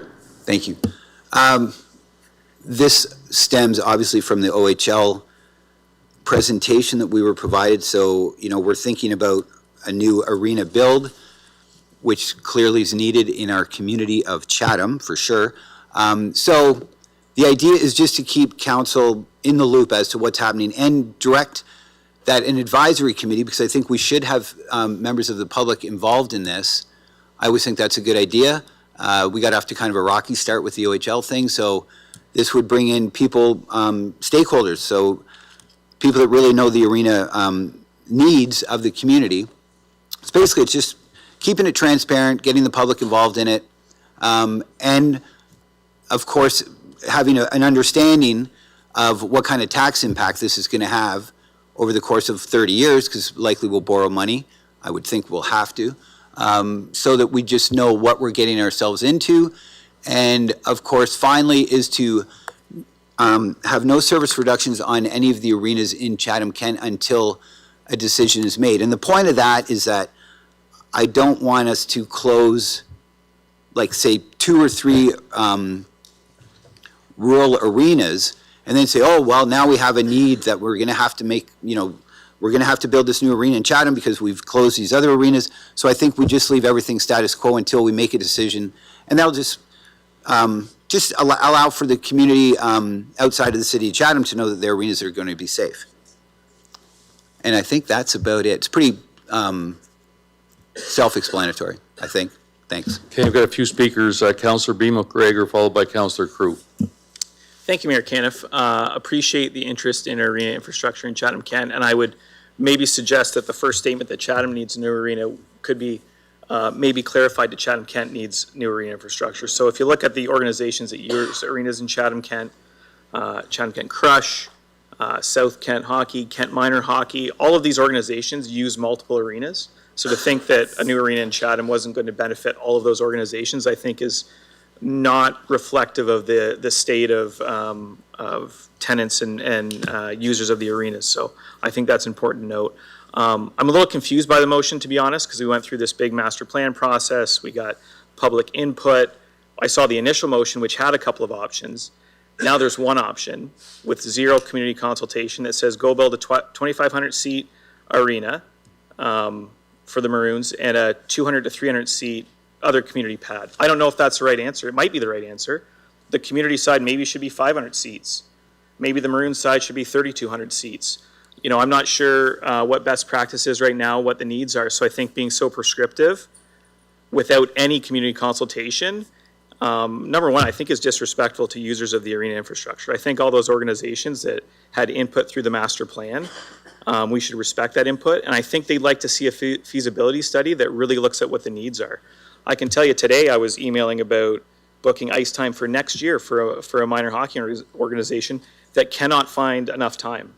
So I don't know if 2 pads is right. It might be 3 pads by the time we get to this point in the process. So I think cutting that process off the legs doesn't really help anyone. And I think as I move down, I get a little bit more confused by something like the restriction in change of service levels at arenas. I know Blenheim Arena is up for some renovation to the ice making equipment.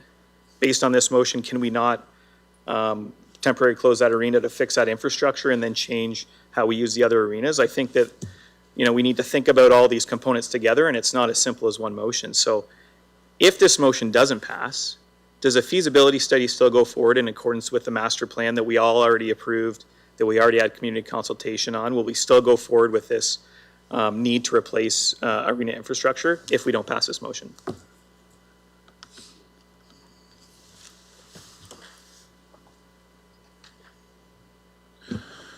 Thank you, Mr. Chair. Dave Taylor, Deputy CAO, worked with the Clerk's Office, Councillor Bondi, and Edward Soldo, the General Manager of Infrastructure and Engineering, on making some adjustments to this motion based on the administrative response that Council would see in their package. And so to your question, Councillor, the current master plan feasibility, just to be clear, there was four potential, as you discussed, options in the motion that Councillor Bondi originally put on the floor, and one of those was to look at an OHL-sized arena, and then the other one was the wording that's still up there. The first 2 we flagged as being inconsistent with the Parks and Rec master plan, and as a result, those would have required a 2/3 vote as a reconsideration.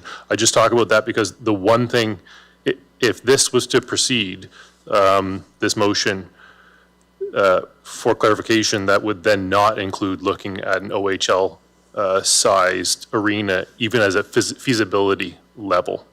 And so the current direction, we could proceed with a feasibility study really just for what's in the Parks and Rec master plan.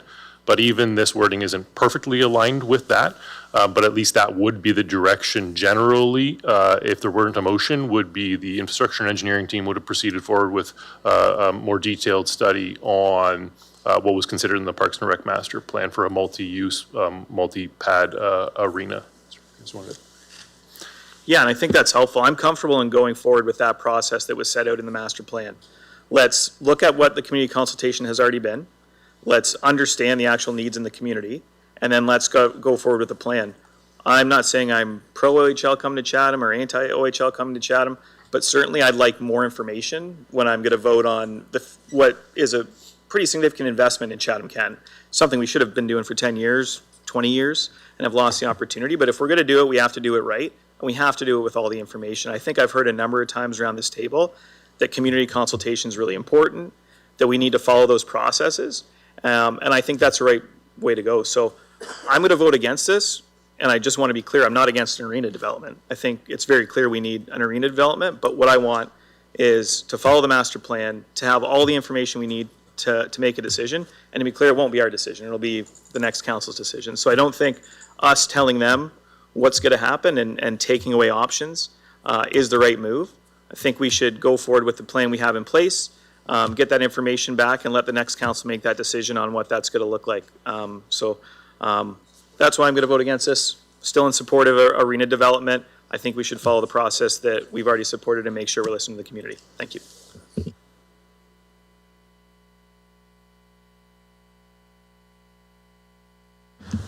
Councillor Crew, followed by Councillor Harrigan. Thank you. I agree 100% with Councillor McGregor. Not that I don't agree with the arena. I've always been supportive of getting our arenas in shape here in our community. Can I get somebody to explain what a feasibility study will tell us? Because I don't think the public knows. It's just another study. So if I could get someone to just tell me what that will do and what it will tell us. Maybe I'll start, and then maybe Marissa can finish. So it really depends on what we want done. So first of all, one of the things would be the identification of property. Do we have any property for it? Where would it be located? That sort of thing. The other thing that I think you would look at, certainly if you were looking at an OHL option, and I know that's not on the table right now with this motion, but you would also look at the economic part of it. What kind of options would be available to you? What benefits would you see to the community? I know there were some questions when the OHL was here about, when the building is dark, would there be opportunities for it to be used for an entertainment? Like, those are some of the things that you would look at.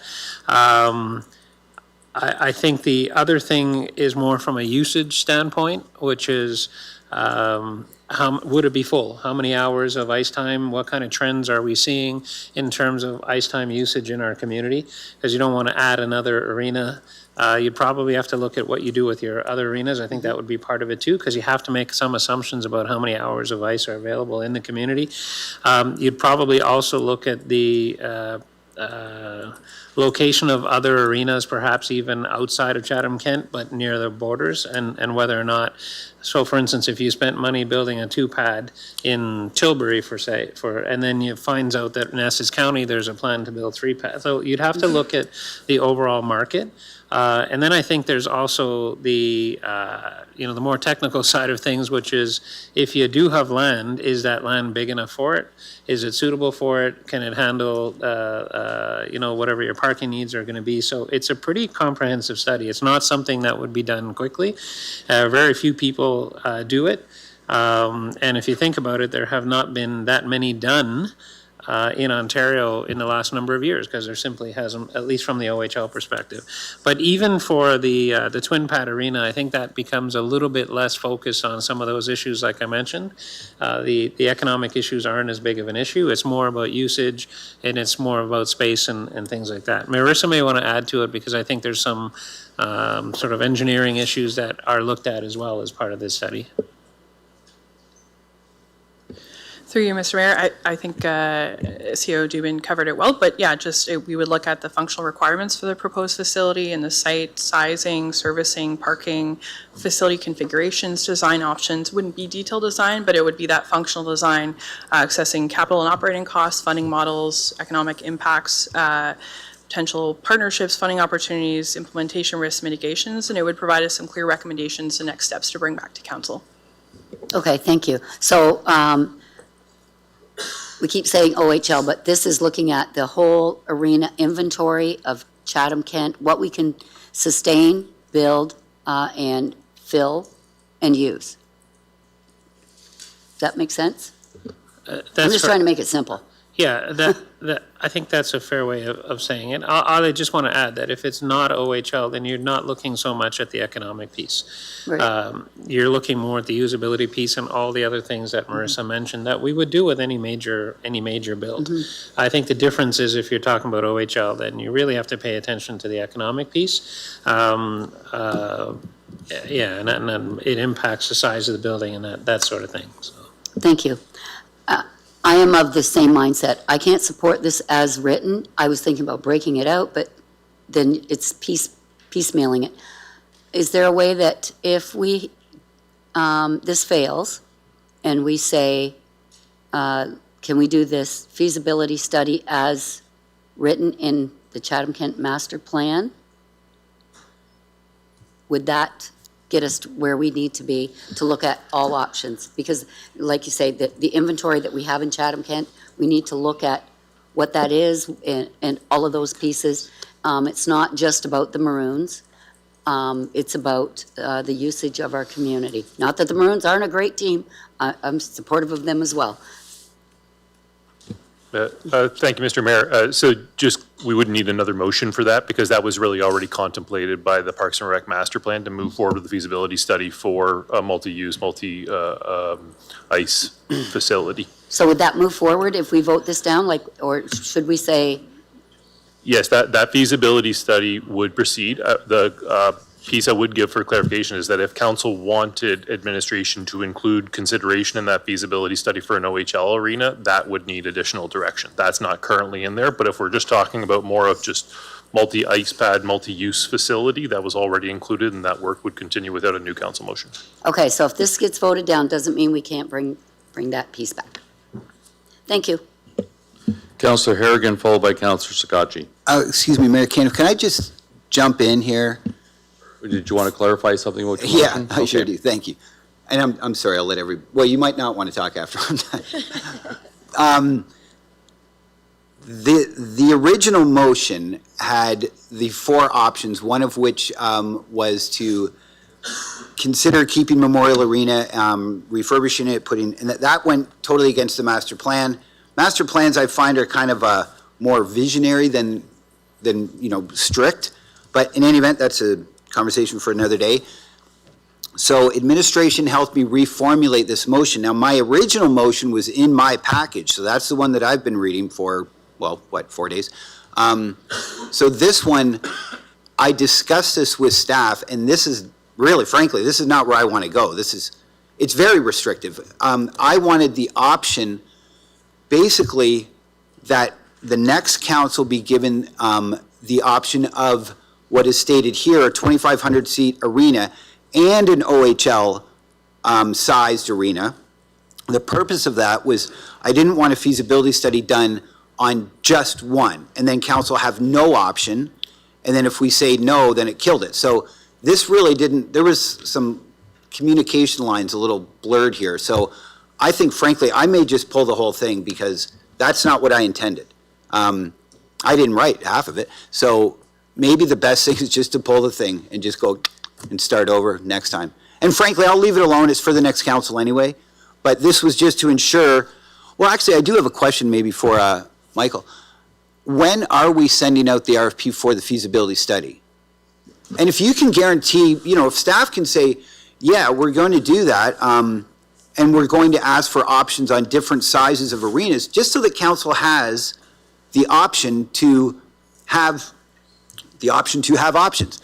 So that, my point, I'm just repeating myself now, but that it doesn't come back with one option and it's one of those yes or no things that we've been down that road many times, because there will be a grant that's coming due on Monday. So that was my point. So Michael, if you can just address that, I'll pull this all together. And if you can say, before the RFP is released, that it will come back with options. Okay, well, if I can. My neighbor's saying master plan, but we had a master plan about Tecumseh Park. We didn't do that one either. So I don't have a lot of faith in master plans. They're guidelines. They're not strict. Anything in a master plan comes back for approval every time. So this was just to kind of, I've already said it. So Michael, thank you. Well, a couple things. Well, first of all, the motion that I think everybody saw with options A and B, we thought we would be dealing with tonight, and maybe the clerk can jump in, but we were under the impression that you took out the construct a 5,000-seat plus arena. So that's why it wasn't included in what you read. Okay, sorry, some miscommunication. I meant to take out the Memorial Arena. Okay. Because that one was deemed, it was going to cost $200,000 to see if that was doable. Okay. To study Memorial Arena. It's an awful lot of money to study Memorial Arena. Okay. So I didn't understand that when I wrote the motion, that it would be double the fee just to establish this thing. So $200,000 to look at Memorial Arena, no, that's a bad idea. Okay. So again, it's miscommunication. I don't think anybody's at fault, but this is not what I was intending. So Councillor Bondi, can I suggest if you're thinking of pulling it, what I'm hearing is that the guidance on our master plan talks about a feasibility study for most everything except the OHL size arena, but next council will be deciding on this. Would you put a motion forward to say, proceed on with the feasibility study to ensure that the next council has full information to make the best decision on what should happen with the arenas of Chatham-Kent? More along that line. Perfect. I didn't write that down, but everybody's listening, right? Yeah, it is a totally different motion. So we pull this one, and you know what? Why don't we just pull this one? I'll work with staff in the next week or so, and we'll come back with it, because this is just a miscommunication. All right, so so then I'll step back. Madam Clerk, do we need to defer this, or to, if you're pulling it, then we can just say, you'll work on something for the, and then, I guess, so that we can present it the next meeting, rather than you do a notice of motion in 2 weeks, and then another, so we'd end up another 4 weeks out before we can start any feasibility study or something. Okay, sure, whatever works with the clerk, will probably make the final decision on that. So, sorry, Madam Clerk, go ahead. So I was just, it might not have been clear for me when you sent the email to say pull B. I pulled B on the motion that we had discussed. See, and I had So we can B put B right back in there, and that motion can stay on the floor. No, Or, but- well, I'm just saying that that's Yes, his okay. motion, or he can pull it and you can make a new notice of motion, or we can just refer this back to the next, but I mean, if it's the same wording, then we're just referring it to a future. No, you know what, I will pull it because I've heard some of the concerns, so I'll address those concerns in the motion. You know, because I think Councillor B. McGregor had some good points, so, you know, this is great. I got a little homework session, a seminar on my next motion, so thank you, I appreciate So it. if that, I guess, maybe what we can do is work in the next hour, and you can do your notice of motion with the new motion, because it's pretty straightforward to say, here, just go ahead with a feasibility study to look at and make sure that we have all the information we need, but. Point of order. Oh, it's okay, guys, I don't want to hold everybody up. We'll just bring it back at the next meeting, and Judy, if it requires a 2/3 to be voted at the next meeting, I can ask for that, or if we have the patience, if the RFP's not going out. I'm just concerned with the timing, that if we wait, we're going to wait another month to vote on this. That's the concern, is that we're, sorry, Councillor Harrigan, go ahead. Sorry, I'm not sure if my colleague is going to pull the motion or not, but I just feel compelled to share. I'm reading the master plan and what we approved in December around the master plan. Right in the master plan, it says, opportunity for additional ice pads according to future business cases, or surplus lands able to accommodate future recreation facilities identified outside of this planning horizon.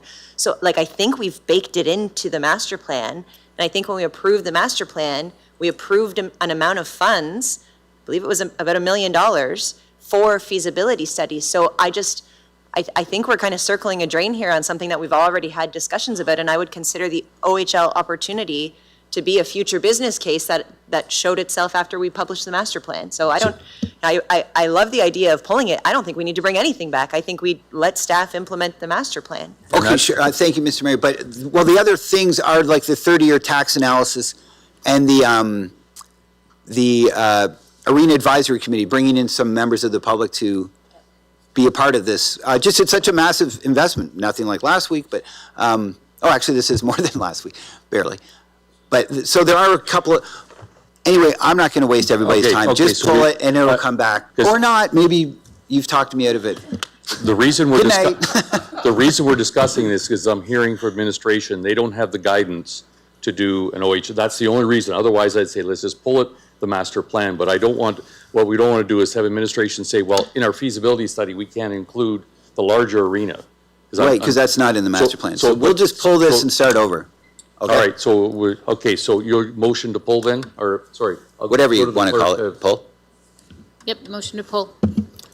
Great. Well, that was entertaining. Thanks. Councillor Finn? Okay, so with that, we won't have to take any other questions, then we'll move on and look forward to a new motion to get the feasibility study moving for the, to look at for the next term. Thanks.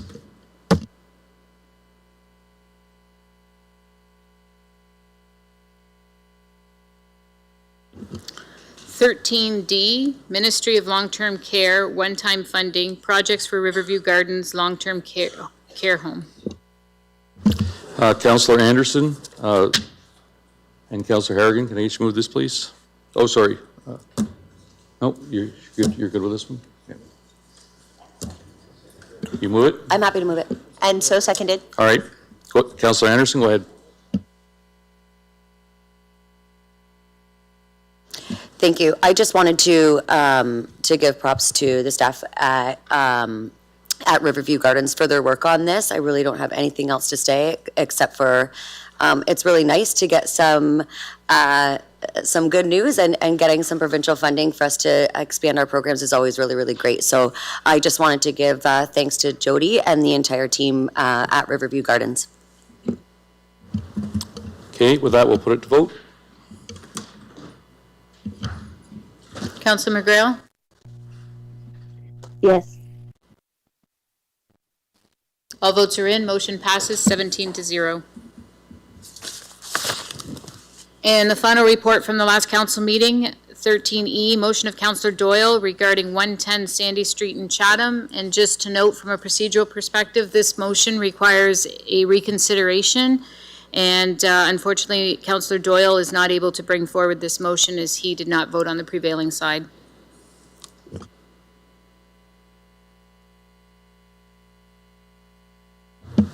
Can I get a mover for this? Councillor Story, seconder. Councillor Doyle. I'll second that.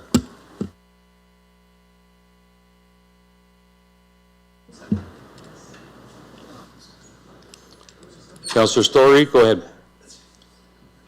So this is just the discussion on the waiving 2/3. Thank you, Mr. Chair. I'll keep my remarks brief. Am I supposed to read that motion again, or this is just the reconsideration? This is just for it? reconsideration. Okay, We'll read that if it Okay, just passes. perfect.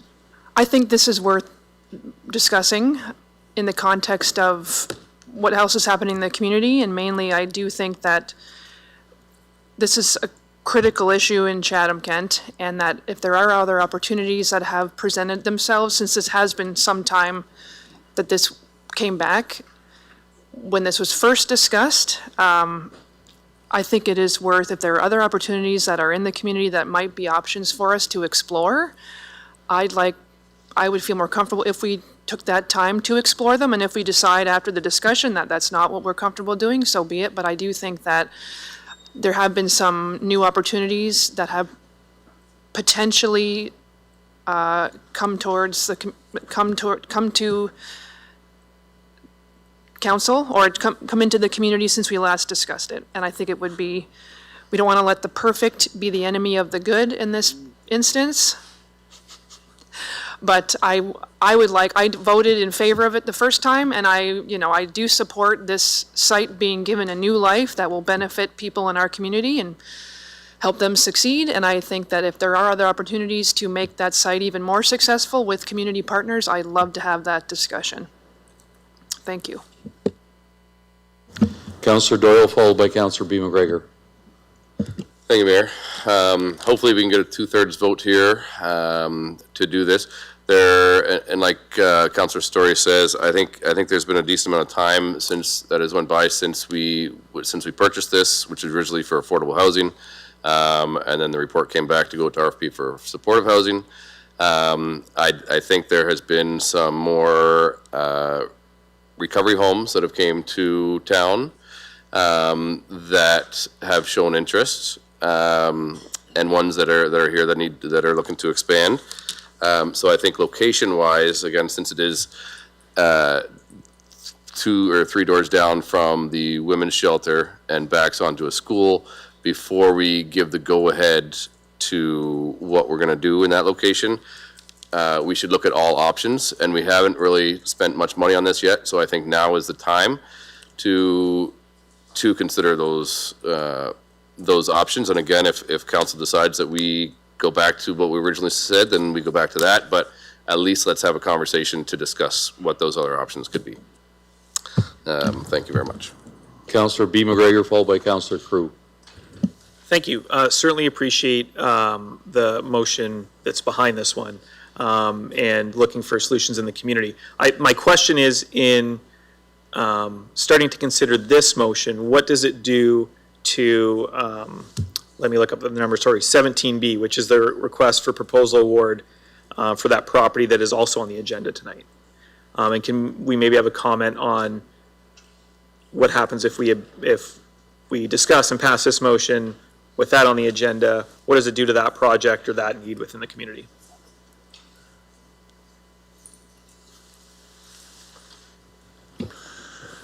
Thank you, Mr. Mayor. Dave Taylor, Deputy CAO. I'll take a first pass at this, but certainly if Ms. Gilmet or Ms. Mascara-Amiette have any additions, hopefully they will provide that. So the motion, or the other item on the agenda you're talking about is a RFP, and that's really RFP for design services for this same property to design it to create supportive housing.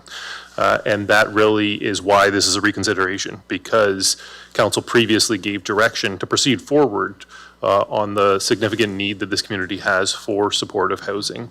And so the practical result would be that if council were to choose to reconsider this motion and then choose to proceed in a direction in line with what Councillor Doyle has proposed, what that functionally means is that we cannot award then the work to design this building for supportive housing. And the reason for that is because the motion that Councillor Doyle is proposing is quite a different use. There may be some elements of it be supportive housing, but it's kind of 3 different uses, and that is not what that RFP contemplated, designing it as a supportive housing building. And so what that would really mean practically on the ground is we wouldn't be moving forward with any supportive housing project really in the near term, because first we need to find a property, secure the property, start a council endorsement of that being the approach, then go out for an RFP, then come back to council, then do design work, and then obviously once we've done design work, you can actually start looking at construction and funding and long-term operations. So it would be moving that time period of actually starting a supportive housing project, which we certainly know is a major need in our community, by quite some time. Do want to be clear, like staff is not opposed at all to the idea of what Councillor Doyle is proposing here in terms of some sort of treatment facility. That's something that definitely needs to be explored as well. But wanted to make sure that council was aware of the practical implications that we would not then be able to proceed forward with design for supportive housing in this location, and there'd be significant time delay from that. Right. I think that's helpful, and would not reconsidering this tonight preclude or stop any work we could do on this type of recovery component. So could we still go forward and say, yep, we want you to still explore an opportunity for partnership for supportive recovery and treatment, but it might involve another location. So could we still pursue that as a priority and then get supportive housing built? Thank you, Councillor, for your question. Through you, Mr. Mayor. Absolutely, that work would continue. As Mr. Taylor's already stated, there is a great need for treatment services, recovery services here in Chatham-Kent. We are in dialogue, and there's been some great community consultation as well and support for that type of work. I guess when I look at that space, when I look at the needs across the community, when I look at what the municipal mandates are in terms of the services that we provide, supportive housing is the primary need. When I look at what our homelessness issues are, when I look at the encampments, and when I look how can we best support the community broadly, and how can we reduce the number of homeless people, how can we get additional supports more broadly, it's the supportive housing piece that's most important to address that particular issue. Thank you. And so I appreciate those responses, and I think that's my primary motivation in how I'll vote on this, is just not that I undervalue that treatment and recovery need in the community. I think we need to go forward with that approach, and I appreciate Councillor Doyle bringing it forward. I don't want to stop the development of supportive housing in the community. If we look at the report we received not that long ago that showed what we need to do in the community, if we ever want to remove encampments, a big component of that is affordable housing, supportive housing, transitional housing. And if we slow that process down, those encampments will grow, that issue will continue. So I think we need to pursue both. And if that means that we move forward with supportive housing at this location, we continue to work at options and build partnerships for treatment and recovery, that's a great idea as well. But I don't want to prioritize one over the other and slow down the entire process. So that'll be my motivation in not supporting the reconsideration motion, so that we can get going on the additional report tonight to move forward with supportive housing. But appreciate the need in our community, and fully supportive in investigating that in other ways. Thank you. Councillor Crew, followed by Councillor Anderson.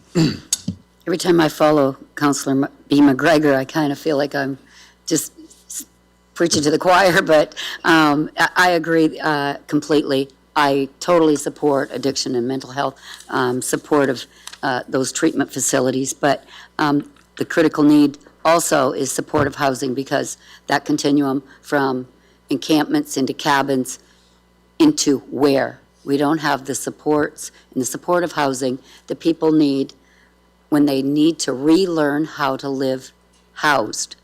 And that's what supportive housing does. If we want to get rid of encampments, we can't keep skipping steps. And council gave this direction, and I think that we need to stay the course, slow as it may feel, but I think that I am going to vote no, but not on needing these facilities in our community, but because we need this step in our housing continuum if we want to make any strides that are meaningful and sustainable. Councillor Anderson. Thank you, Mr. Mayor.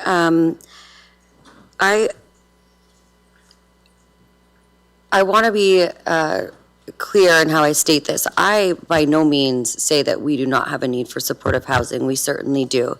But by telling me that we continuously have an increased need for supportive housing tells me that it's not working.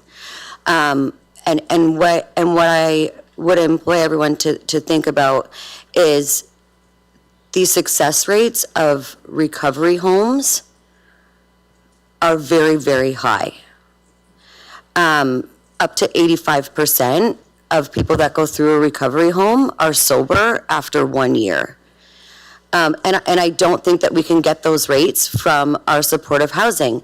And looking at that, I also think that location of supportive housing matters. And I think that location of recovery homes matters. And when I look at this, I see that there could be a better use for this, and I think that we should reconsider the direction, at least have a discussion about it, now knowing that there's other options that could have better success rates for our community. Thank you. Councillor Scotchy. Thank you, Mayor Caniff. Just a quick question to Mr. Taylor.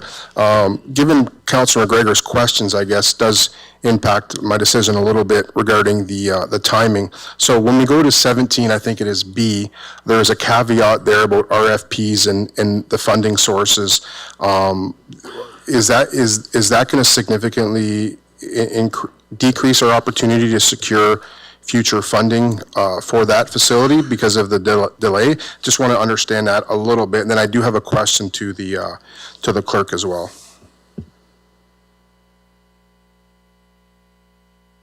I do apologize for asking a question about a different report, but they are very much tied hand in hand as we're talking about. Sorry, I'm giving a little variance here to the discussion because I think it's an important thing to understand. I'm trying to balance that. But yes, we'll go ahead with this. But I see all of this relevant to should we open this or not. Thanks.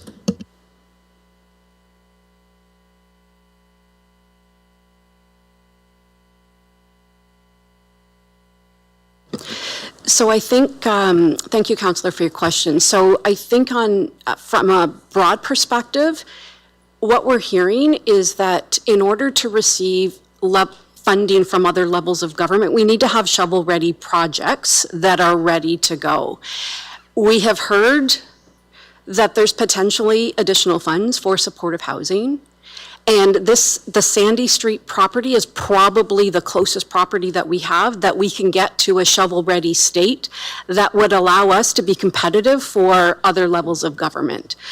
I can't give you a definitive answer, but that's the best answer that we have, and that's basically what we've been hearing from folks that we've talked to across the province. So I hope that answers your question, Councillor.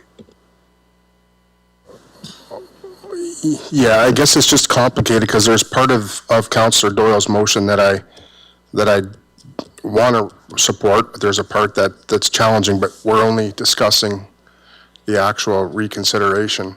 So just my question to the clerk is that if this fails, there's a part in Councillor Doyle's motion regarding further that administration bring back a report following, basically talking about the phase 2. Because we are in the process and we have just purchased and allocated funds to other sites, is there still a potential for that motion to come to the floor since it isn't something that's going against what's in the past decision-making, if that makes sense?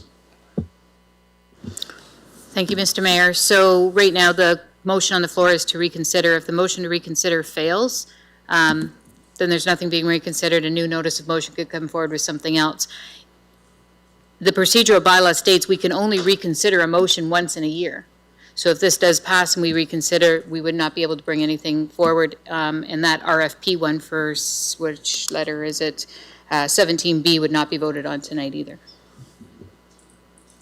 But if the motion fails tonight to reconsider and you wanted to bring back a portion of the motion, yes, it could come back.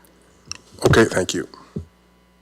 But I think Councillor Sakachi's asking that there may be things in this motion that he'd want to see supported, like the Phase 2. Could that come later? It can, provided that it's not contrary to the direction that was already given regarding supportive housing on Sandy Street. So hopefully that'll help. So certainly doing a Phase 2 recovery home and asking staff to report back on one, we can do that. It just wouldn't be at Sandy Street.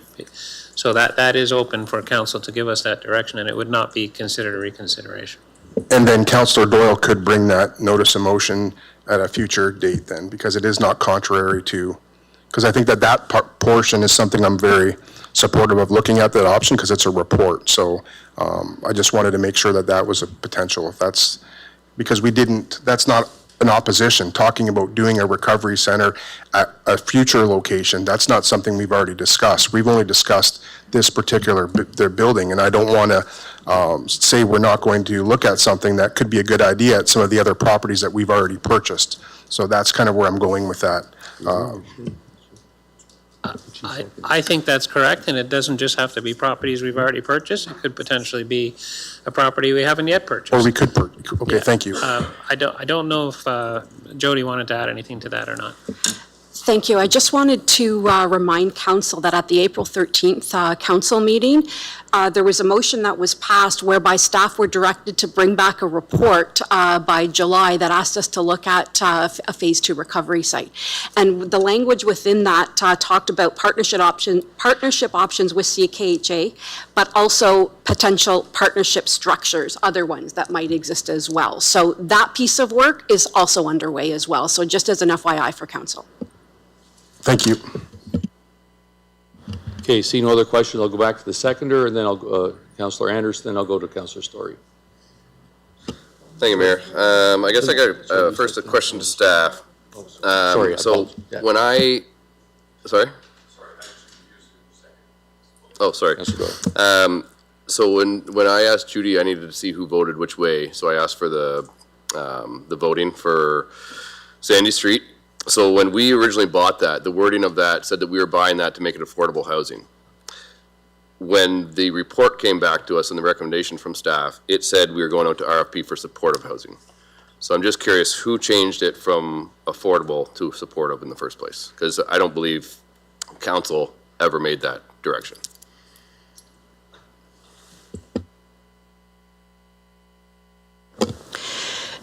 Through you, Mr. Mayor, to Councillor Doyle. So there was many conversations about the use of that particular site. I think when the report was originally brought forward, I think supportive housing, affordable housing, there were a number of options that were considered. When the report specifically was brought back to council, the recommendation to council was that we use that space for supportive housing, and that was what was approved by council. Right, but the wording, when we purchased the building, the wording said affordable housing, and we talked about for seniors. And then it came back, the report that was recommended to us said supportive housing, and there was no mention of affordable housing. So we were told, we're gonna buy this building and we're gonna make it affordable housing because we need it for seniors and stuff like that. And we bought it. And then you came back with a recommendation that said, hey, we're gonna go with the RFP for supportive housing. We never gave direction to change that, and there's nothing in the wording that says that we gave you direction to change that. So why did the recommendation come back in the first place to change it to supportive housing? So I'll attempt to answer that question. I don't remember the exact language in that wording. I think it was a little bit more loose. I'd have to go back and double check it. I read it. It said affordable only in the first one. And the recommendation was that we use supportive housing, and so I really think that was the opportunity for council to say, perhaps we need to be looking at that for something else, or perhaps we don't support it for supportive housing. And so that was the recommendation that was brought forward. That was the direction that we were given, and so therefore that's the route that we've taken with that property. But the direction that you were given based on the motion that passed was to go for affordable housing. So when you bring us, so the report that came back to us should have been for affordable housing, not for supportive housing. That's one issue that I have right off the bat. But, well, we can go back and look at what the original one said. I don't think it said no supportive housing. And I agree with you that at some point there was a specific direction in terms of what it was being used for, but council approved that. We haven't gone ahead and created this report that, I know we're talking about the wrong report, but 17B wasn't done without direction from council to go ahead and do and bring this report forward on the basis of supportive housing. Sorry, point of order. Are we not discussing the reconsideration of this decision of council to have that discussion about whether we should move forward with just the supportive housing? And I think the rediscussion would be to put that language back in for either recovery homes or private sector, or back to the affordable housing, which we originally had thought. Is that not what we're voting on right now, to rediscuss that decision? Not 17B. We're talking about reconsidering the very first thing when when it got brought back to us for supportive housing. Yes. So that's all that we're reconsidering right now, is to have that discussion again, for us to go back and say, you know what, we don't want to go with this recommendation to go forward with an RFP for supportive housing. We want to look at what the other options are, and that's all that we're voting on right now. So will it null and void 15 or 17B? Probably, but I think it's probably the right thing for us to do. Okay, well, we're answering the rest of Councillor Doyle's. I'll continue. And we'll go to Councillor Story for final marks. So next, Jody, you had said that this would be the only building that we would have, the closest one to being shovel-ready. So that's why we're going for this one. In my opinion, when we're talking about where we're going to put supportive housing, this is right in the thing, it's people with mental health, people with addictions. Don't you think we should be maybe looking at the location more than, oh, well, we got a building that's ready, but let's just use it? So for me, putting supportive housing, when you're already talking about people with addictions living right beside a women's shelter, that doesn't make any sense at all. This is going to be a cabins 2.0, and in the cabins, we were told that there was going to be no drug use, and look at it. This one, we're already going to be told there's drug use. It's going to be rampant, and it's going to wreck that neighborhood.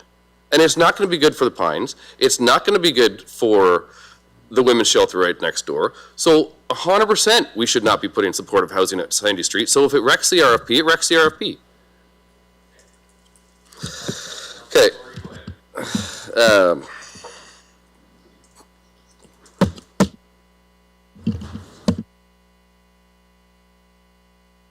Councillor Story, go ahead. Final words before we vote. Thank you, Mayor Caniff. I think I completely appreciate the discussion. I think that's why we need to actually, to be honest, vote in favor of a reconsideration so we can have this discussion together. I think we're having all valid points being made, but that should be happening after we vote to reconsider it. Like the motion that I put forward was to reconsider this discussion. So I think in light, if I could be so bold and say if we could support the reconsideration motion, we can have that conversation a little more robustly, because I do think one of the reasons why we talk about reconsiderations, which has been very rare this term, is when new information comes to light that council may want to review, because it may change our direction. So that's the whole point of reconsideration in any context. I mean, and this subject matter is very sensitive. There is a lot of contentious issues tied up with it. So I think I don't think the motion to reconsider is not making a value judgment on who believes in supportive housing, who doesn't, who believes in the use of this facility. I think we need to have that discussion, but that's part of what happens when we reconsider it. So I think maybe in light of everyone's very reasonable points they've made, can we just move to reconsider it and have that discussion in the proper way, just procedurally? Thank you. With that, we'll put it to vote.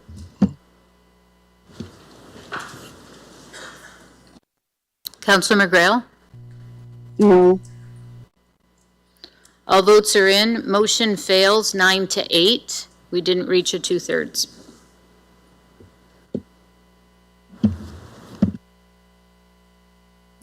Mr. Mayor, we'll now move on to deputations. As you are aware, there were no deputations received for the items on the current agenda. And consent agenda. The following reports have been pulled to be voted on separately. Those items are 17A, the tender award contract T26-105 pavement resurfacing program, pulled by Councillor Story. Item 17B, the request for proposal R26-169, 110 Sandy Street in Chatham. Item 19A, the corporate technology strategic plan update, and that is a presentation by staff. 19B, the tax rates 2026, pulled by Councillor Sakachi. And items 22B, the delegation of authority bylaw, pulled by Councillor Doyle and Councillor Jubenville. And finally, 22C, the motion of Councillor Allen regarding quest for gates from the historic downtown Chatham BIA. Therefore, the remaining reports on the consent agenda to be approved in one motion are items 16A, B, items 20A, 21A and B, and 22A. Councillor Jubenville and Councillor Finn, can I get you to move the consent agenda, please? I will move the consent agenda. Seconded. Any questions? Seeing none, we'll put it to vote. Councillor McGrail, sorry. Yes. All votes are in, motion passes 17-0. Item 17, tender awards. Tender award contract T26-105 pavement resurfacing program. Councillor Story and Councillor Allen, can I get you to put this on the floor, please? Happy to move, Mr. Chair. Happy to second. Councillor Story, go ahead. Thank you, Mr. Chair. I just had a couple of questions, I think more for just the sake of public awareness. I know this winter has been tough on a lot of our roads, so I think it would be useful for our constituents to just hear a little more detail what this entails. So, Marissa, thanks for presenting this to us tonight. I see there, in the appendix of the report, there are 8 different communities, including a rural option, that are being included for the repaving projects. Could you let us know how residents can find out where this paving will be done this year? Thank you. Through you, Mr. Mayor. So in the communication section of the report, there's a link to a website, chatham-kent.ca/construction projects. That's where we have posted the roads that are included in this package and other packages and other construction projects as they're awarded. So residents can go there to find information. Additionally, residents and businesses that are directly abutting work on these streets will receive advance notification through door hangers, front door delivery, prior to construction to inform them of the work coming up. Great. And can you give us a general ballpark of when that work would be starting? Thank you.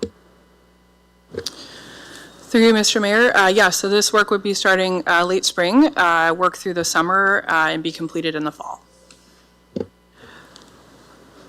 Wonderful.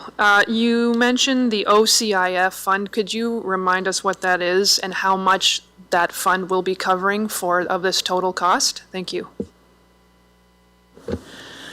Certainly, through you, Mr. Mayor. So OCIF funding, we get an annual allocation of $10 million. $6 million of that is allotted to this project specifically. So $6 million of the $6.4 million will be allocated to this project.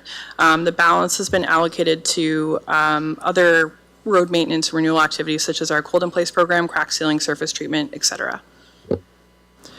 That's great, thank you. And I want to thank the province for sharing that funding with us. Thank you very much. Seeing no other questions, we'll put it to vote. Councillor McGrail.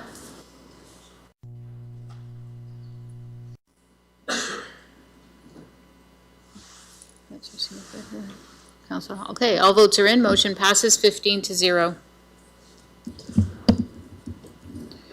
17B, request for proposal R26-169, 110 Sandy Street, Chatham.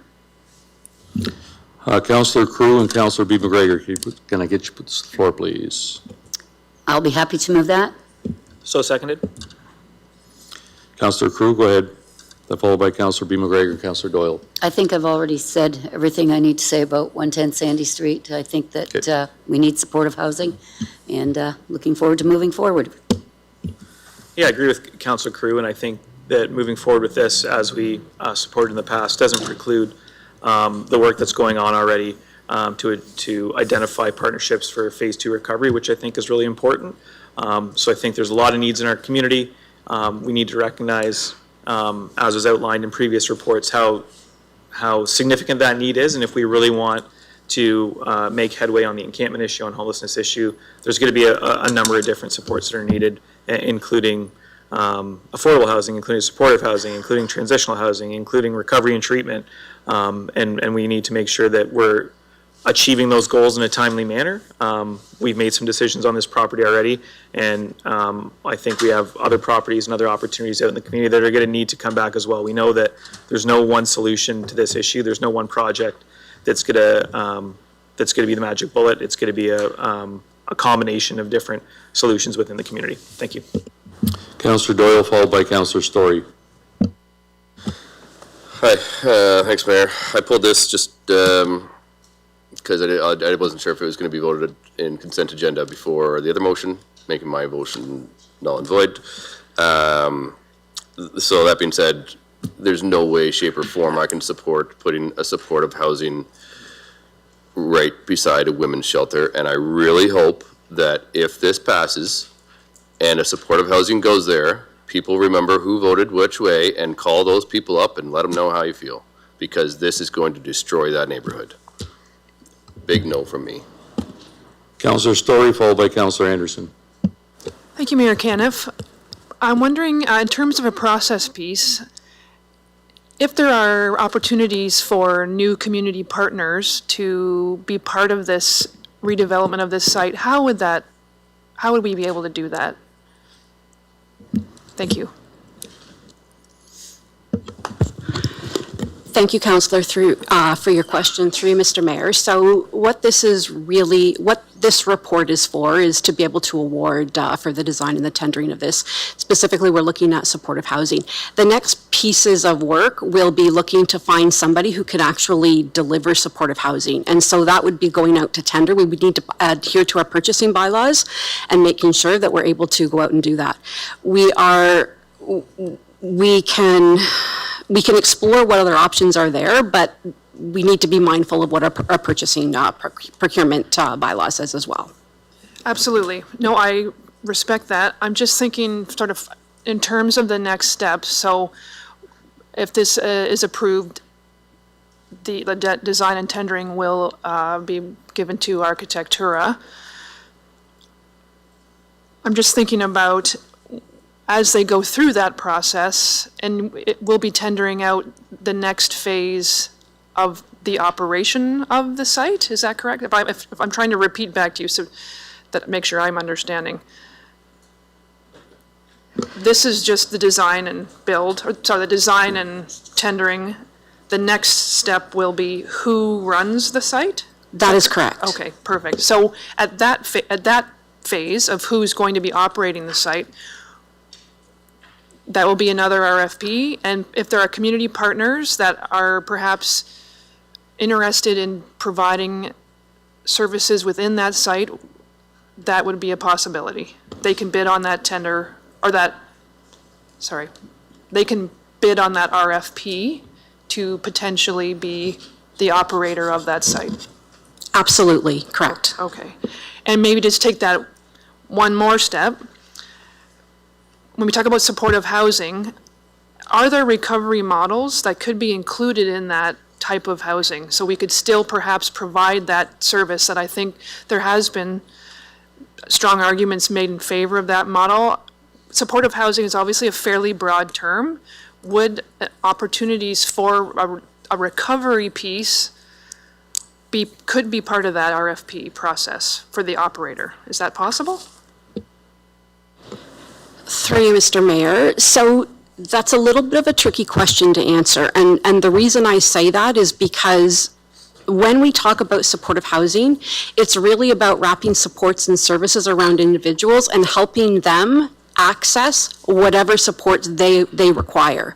So there would be addiction supports that would be available there. If somebody requires treatment, that would be one of the options, that would be one of the resources that would be provided. So it's dependent on the individual's needs. That's how the supports are determined. I hope that answered the question. Yeah, no, I think I understand. So it's more individual-based versus a service that would apply to every resident on the site, for example. That's correct. Okay. I appreciate Councillor Doyle's position and his frustration. I know this is a difficult subject, and I'm just trying to figure out if there's any other way we can reintroduce some of those services that I think are desperately needed into that site. But I look forward to, if there's any way to include that type of consideration in the next RFP, I think it would be welcome. So I guess I'll just wrap up with, what will the consultation, the public consultation steps be for the next step? So there isn't any public consultation with this necessarily, this is simply the design tender. But the next step will involve public consultation for the operators and use of the site, because I think there will be substantial public interest in how the future of operations of this site. Thank you. Thank you, Councillor. So this particular report is only for the design and the tendering piece of it. So that's what we're trying to get to, is we need to be able to award so that we can get there. So what you're talking about are the next steps in terms of the what and the how, and how do we communicate and how do we engage, and those plans haven't yet been finalized. I hear what you're saying, and I know how important the engagement piece is, and definitely we can work with the communications team to ensure that there is some type of engagement process built into the work that we do. Thank you very much. And do you have a sense of when that would be? Thank you. Even generally, like this year, next year, or like this term, next term? Thank you. I think it likely will be next term of council before that happens. It'll likely be next year that happens. Okay, thank you. Mr. Dubin, you wanted to add something? Yeah, I think some of the questions about the next part of the process, council will ultimately be involved in that. So we will come to council with a report that speaks to the type of RFP that we're proposing to put out. If you're looking for, I guess what I'm saying is council of the day will give direction in that regard. So if the RFP is looking for an operator and you want it to have some language that speaks to potentially using a part of the building for something other than supportive housing, and we want to look for alternatives in the in the operations of it, I mean, there's a lot of opportunities. If a proponent has an idea and that idea essentially meets the RFP, and that's something that is attractive, those options exist. So my point being, council is going to have a role to play in the next stage. This is just a design of it. Ultimately, we will bring a report forward asking for direction to go out and put out an RFP like we are today on the design. We would do the same thing for an RFP for the operation. So council ultimately is going to be involved in that process. Thank you. Thank you for expanding on that. Just a quick follow-up. Do we have a sense of, in terms of the design of the site, so a supportive housing to me would be essentially like a dormitory? Like it would be, everyone has their own room and en suite, just in terms of actually what they're designing, it'll be a residential site, similar to what it is now, and with common areas and what have you, which I'm hoping, just to explain why I ask that, it doesn't, the design of the site now should not necessarily restrict future use if we wanted to perhaps incorporate a recovery type option in that site. That's, I guess, my question. They're designing it into a residential model that will have certain components to it, like the residential piece and common areas. I think the short answer is yes. I think the design is intended to support what we have seen in successful supportive housing builds, which is not a dorm in the sense that it's common space. Some of you probably have taken your kids to university where there's 4 people living in a common space. This is more like single, one room per person. Yes, there are common areas. There's also meeting rooms and things like that, private meeting rooms. So this building is well suited for that because it already had some areas that were segregated. Much work is going to be done because if you've been in that building, it wasn't for one person at a time. It was 3 or 4 people, 6 people even using an area. So there will be work associated with that. But the intent is to create an area where you have a bunch of rooms, and as you said, some common rooms, some common eating areas, some meeting rooms, some staff rooms, that sort of thing. Thank you. Councillor Anderson, followed by Councillor Jubenville. Thank you, Mr. Mayor.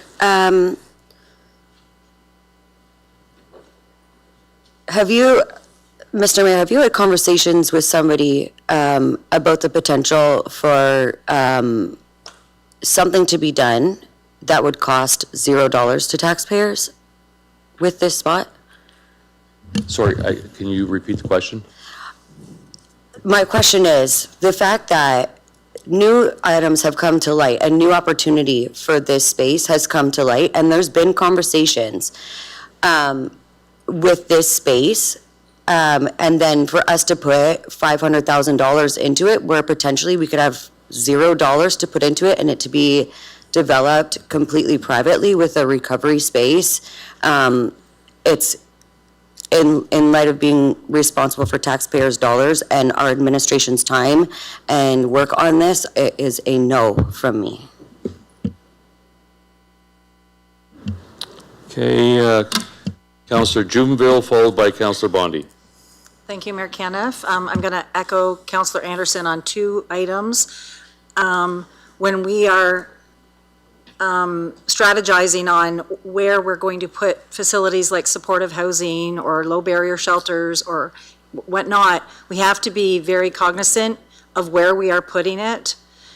So I agree with Councillor Doyle that putting something like supportive housing next to a women's shelter and a high school is not going to end well. And I can't support this. I realize we need supportive housing, but this is not the location for it. And the fact that we know that there is a potential of a partner that might, come to the table and make this essentially zero cost for Chatham-Kent taxpayers, I can't support that on that note either. So I'm a no for this. Councillor Bondi, followed by Councillor Finn. Excuse me. Thank you, Mayor Caniff. I agree with Councillor Doyle and Councillor Jubenville and others that this is a terrible location. Like, I didn't vote to buy the place because I knew what would happen to it, which is what's happening to it. And I think we should also remind ourselves that we have St. Agnes School around the corner, which is also going to be developed into probably this too. So that's quite a concentration in one effectively residential neighborhood, not so much the intersection, of course, but this is Chatham. So there's residential neighborhoods all around both of these locations. So I just want council to be reminded that St. Agnes is literally around the corner. And when people bought these homes, there was a quiet, sleepy little school with a church that had some traffic on Sunday and a retirement home, and that is gone. Like, we know what's going to happen, and you're right, Councillor Doyle, like, remember who voted for this, because when your property value plummets, like tomorrow morning, bear in mind that we did it, or some of us anyway. Thanks. Councillor Finn. Thank you, Mr. Mayor. Just a quick question. There's a bunch of numbers floating around in here. Right now, there's 88 beds total there. You're stating that there's a need for 139 beds right now. And I remember the lovely expansion on St. Agnes that went from 36, which the neighborhood was accepting to 72 additional on top of that. Is there a limit of the beds that are going to be requested in this facility? Not that I'm in favor of it anyways, but. Through you, Mr. Mayor. Yeah, so it's anticipated the design would be up to 50 units.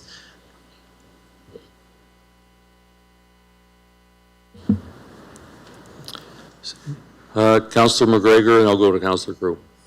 Oh, sorry, Councillor Scotchy, go ahead. Thank you, Mayor Caniff. I'm not sure, usually I'm pretty good at reading all the reports, but I'm really missing the opportunity to hear about this potential funding source. So did I miss something along the way somewhere about somebody who's going to refurbish and redo that building for no cost? Because I guess I missed that part. So I would love to have that insight, or maybe it was a meeting that I wasn't part of, I'm not sure. But is there anybody that can enlighten me a little bit about what this potential conversation is, or is it not something that should be discussed around the horseshoe? Because I know nothing about what this conversation is about. I'll probably need some help. I know that we've been approached by a foundation, and they have expressed an interest in doing some work in Chatham-Kent along the lines of recovery centers and a bunch of different things, actually. And they're already doing some work in Chatham-Kent. We haven't had as you know, we have a sort of a process underway.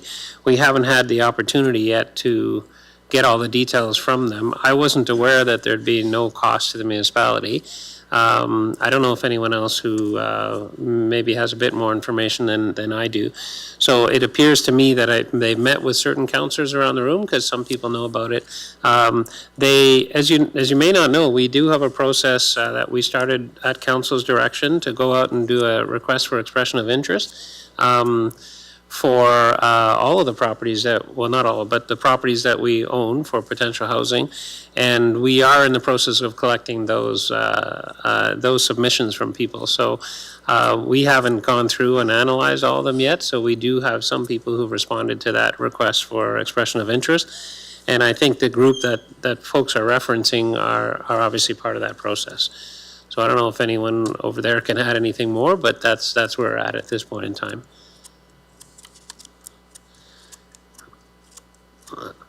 No, I also understand it's a faith-based group. They rely a lot on peer support.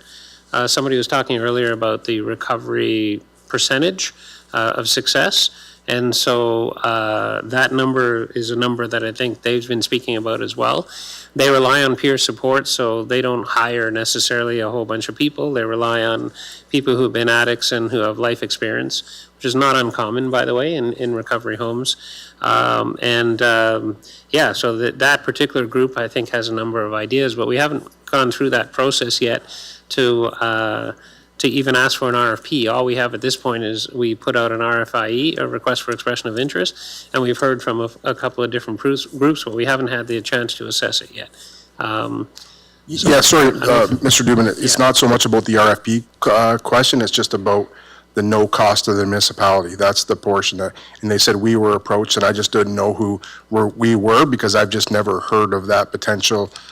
So I'm not sure if can you say who is it just they approached administration and just had a conversation? And I get that happens all the time, but it's just when we're talking about potential funding, that wasn't something that I've ever heard, that's all.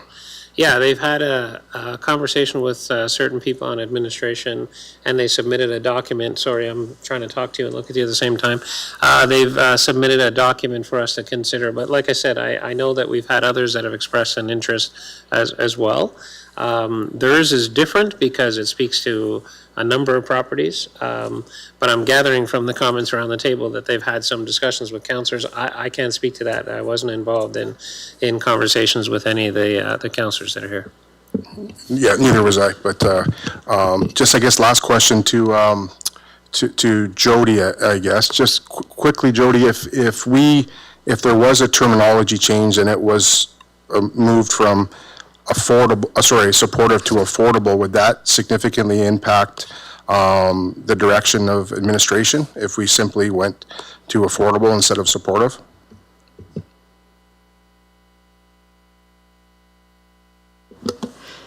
So through you, Mr. Mayor, so I think maybe I'll start by just clarifying what affordable housing is versus supportive housing and talking a little bit about the difference between the two. So when we talk about affordable housing, what we mean by affordable housing is there are I guess I'll say, limits to the rent. So there's thresholds to the rent so that it's affordable to, based on a person's income, I guess, is the simplest explanation. There aren't any additional supports that are provided through affordable housing. It's like renting an apartment anywhere, and there's some rent supplements. I'm simplifying it, but that's probably the easiest way to explain that. When we talk about supportive housing, what we mean is typically there is 24/7 support people, staff who are there, who are providing supports to the individuals who are living there. They are typically assigned case managers to the residents that are living there. There's typically case plans that are identified and developed with the individual. There are supports that the clients get referred to, that the residents get referred to help them stabilize and to be able to live independently on their own. So that's kind of the difference between the two. So when you ask if that changes it, essentially they're going to be bachelor units, I think is what the design will be, but it's the type of supports that are offered and provided there. Yeah, thank you. Just was meaning it wouldn't change the plans of the actual scope of the building from an infrastructure perspective if it was affordable to supportive. I worked with staff quite a bit on these types of initiatives, so I'm very supportive of affordable housing. It was just more along the lines as if it's affordable, would it change the makeup and the building concept if it was just strictly affordable housing, or a blend of obtainable housing and supportive housing? That wouldn't change the potential of the RFP from a building makeup, would it? Through you, Mr. Mayor, it would, because as Jody noted, when you have a supportive housing with staffing, you have some of the common rooms and different rooms in that build, so it would have some impact to the design of the building. Okay, thank you. Councillor B. McGregor, followed by Councillor Crew. Yeah, appreciate the discussion, and certainly I know a lot of people around this table are passionate about affordable housing, passionate about treatment and recovery. And I was going to ask the same question as Councillor Sakachi. I know there was some comments about a third-party group with some interest in treatment and recovery. I think that's wonderful to hear. I didn't meet with anybody or know anything about it until I heard about it tonight. The same as Councillor Sakachi. Certainly don't fault any councillors for meeting with interested groups like that. I think that's great. That's what we should be doing. And I'm interested to learn more. I'm glad to hear they're interested in a number of different projects and areas. So that's based on the motion that was in April about phase 2 recovery and some of the steps we're taking. I think that's great to hear. I think it's always difficult to have these conversations around zoning and affordable housing and social housing, and we hear some of the same things over and over again about decrease in property values. There's studies across North America in Canadian real estate associations that show that affordable and supportive housing don't decrease property values. So I think that's an important thing to think about when we're thinking about those housing components. And I think back to many of these conversations and going back to zoning perspectives and saying you can't zone for the type of people that live somewhere, right? And I think that's important to think about people's human rights to housing, and that, everyone has value, whatever stage they're at in their life, and their value is not based on income. So whether they're living in affordable housing or a really nice place, those can still be great people. And I think it's important to think about that. This is obviously a small component of what is a really huge need in the community.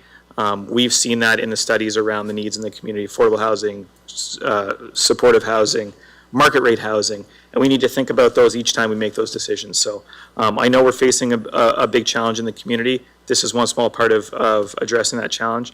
I'm looking forward to the other components of that as well. I'm glad to hear about this organization that's interested in treatment and recovery in the community, and great to see members of the community taking interest in caring about their neighbors and vulnerable individuals in the community. So glad to hear councillors have been having those meetings. I'm excited to learn more about it, and glad that we're going forward with this.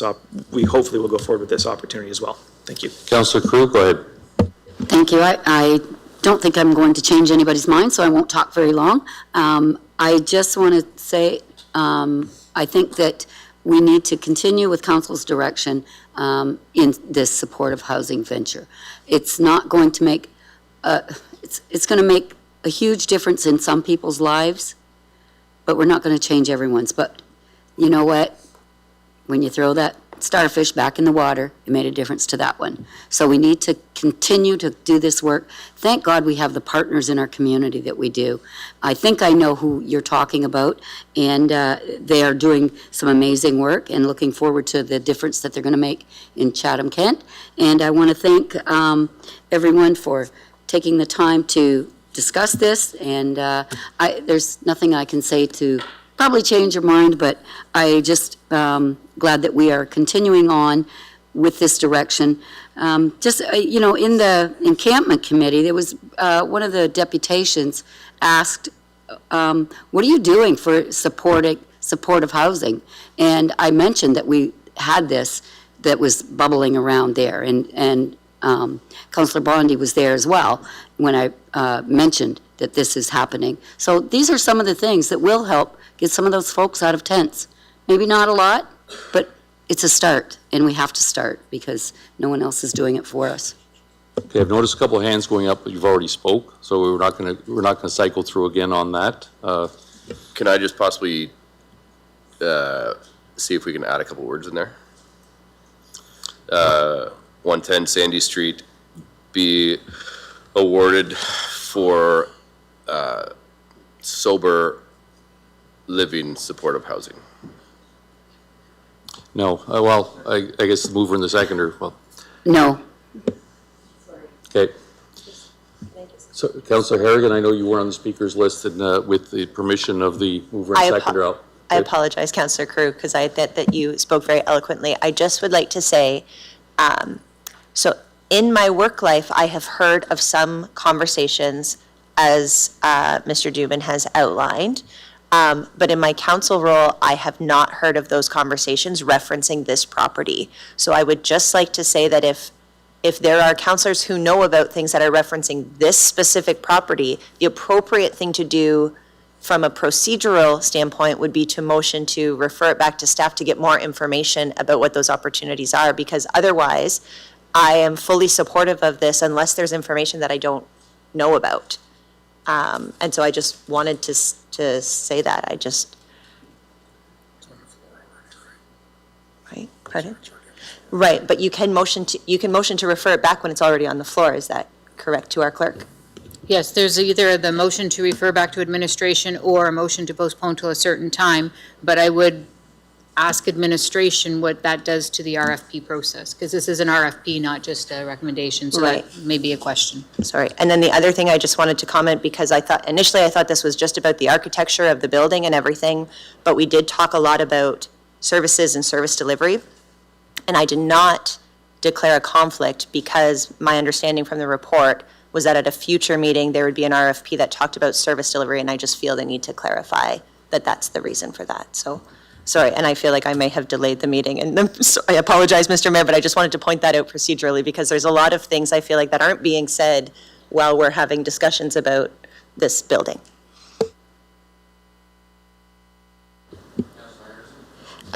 Thank you, Mr. Mayor. Just to clarify, I'm just going to ask Mr. Mayor, have you also been part of conversations?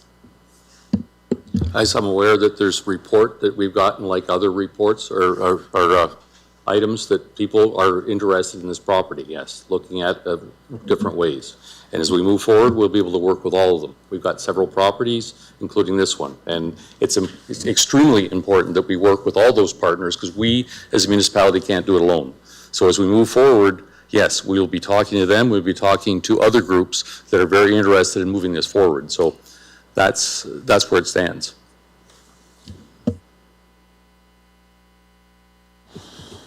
Call the question. Yes. So we've kind of lost control here to the extent that people are keep putting up their hand. The discussion that can we make a, like Councilor Harrigan was saying there, since we can bring that up again, can we refer this back since we never got to vote on that? Can we refer this back until more discussions have been had with these foundations and you see what kind of other uses there might be able to be at this location? Madam Clerk?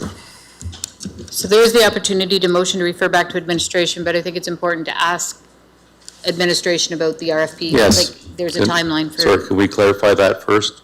And when you're clarifying that, can you let us know that if the RFP passes the timeline, can we just not go out for another RFP again and get the same people to bid on it again? Thank you, Mr. Mayor. I'll take the first part and then maybe pass it over to Ms. Crawford for a conversation about RFPing twice for the same. The bids closed February 23rd, and our RFP terms have a 90-day time period. So we are essentially out of time on the time period for holding up prices on the RFP. And so want to make sure council's aware of that. And then maybe Ms. Crawford could speak about the possibility of RFPing twice for the same work. Yes, thank you. Emily Crawford, Director of Legal Services. So purchasing law doesn't allow municipalities, or makes it very, very risky for municipalities to issue the same procurement twice in a row. This is commonly referred to as a form of potential bid shopping, right? Because you're effectively getting to see the prices and the proposals that the market has to offer without going forward with any commitment to actually purchase those services. And so then to ask those bidders to engage in a further process where you already know sort of what the market has to offer, it creates a significant element of unfairness. So it's not something that administration would recommend council entertain.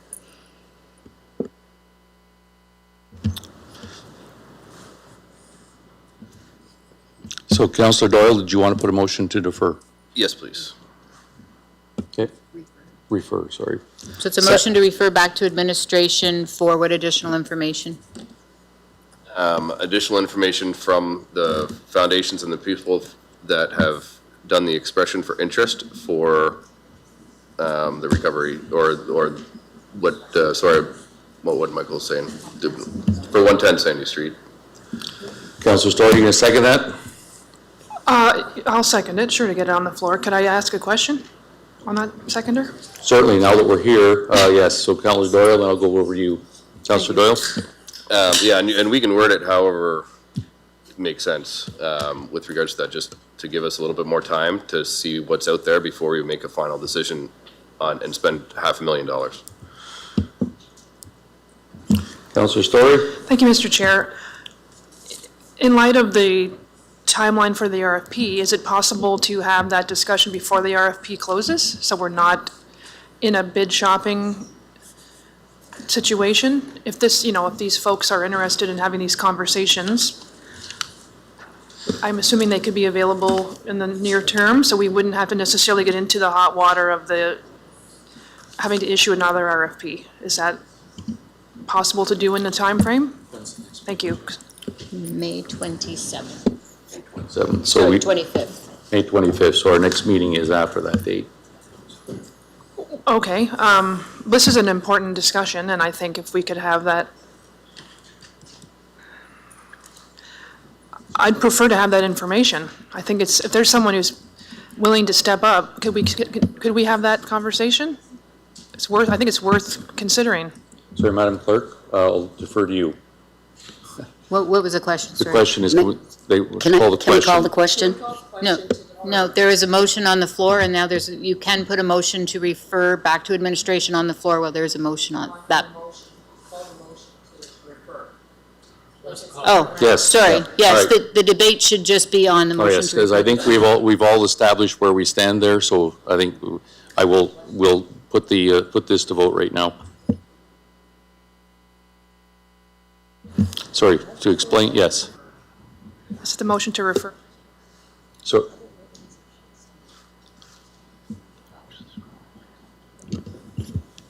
Okay, so the motion that we're voting on now is to refer this back to administration to further investigate other options. Councilor McGrail? No. Sorry, I gotta get to my right screen. I apologize. All votes are in. Motion fails 9-9. okay, we'll put the next motion, we'll put that up on the screen. Just a question before we do that. Certainly.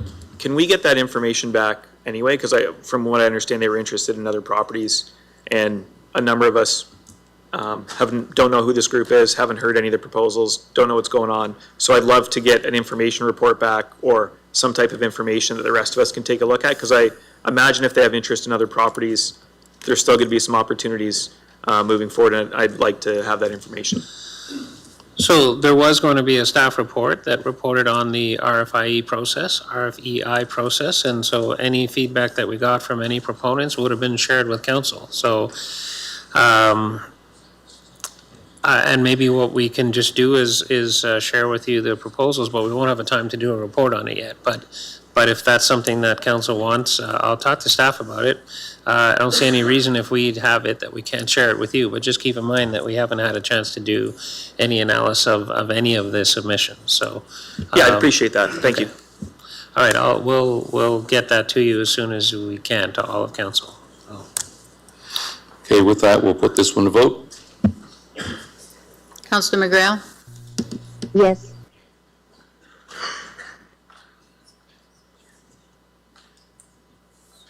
All votes are in. Motion passes 10-8.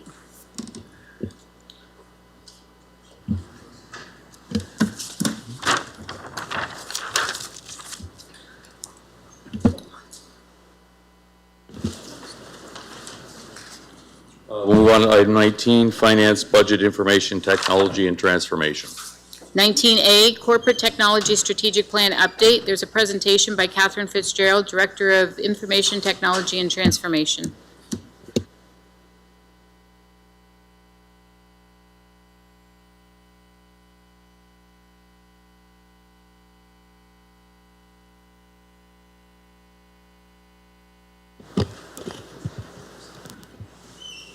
Go ahead. Thank you, Mayor Kenneth. I'm Catherine Fitzgerald, Director of the Municipal Information Technology and Transformation Team. Today's purpose is to brief Council on the progress under the current Corporate Technology Strategic Plan. The focus of a technology strategic plan is to make sure that the information technology team and resources have the capability to support the organizational direction and priorities. I'm also going to be updating Council on the upcoming 2026 refresh process, and no decision is required tonight.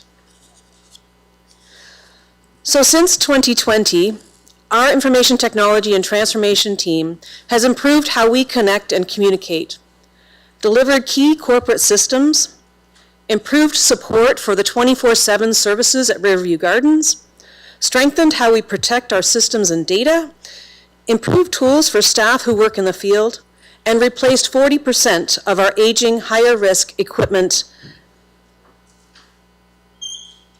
and systems. I think there's some more time. Today, I'll briefly recap the value delivered, highlight remaining opportunities, and outline the launch of our 2026 refresh. Importantly, the current Corporate Technology Strategic Plan was finalized just as the pandemic began, without anticipating the profound shift to remote work, or, more recently, the rapid emergence of new artificial intelligence tools that can create text, images, and summaries. These forces have reshaped how we deliver service and how our workforce expects to work. Our timing is right to refresh the strategy so Chatham-Kent can take advantage of technology tools like artificial intelligence to improve services and adapt to accelerating change.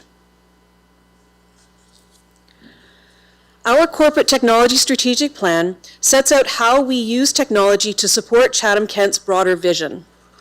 It positions information technology and transformation as an innovation partner, not just a service provider, delivering solutions that advance the municipality's goals.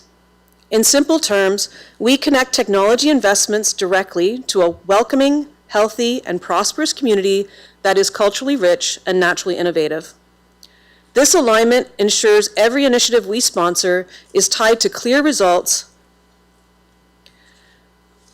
people can see and feel, not just behind-the-scenes technical deliverables.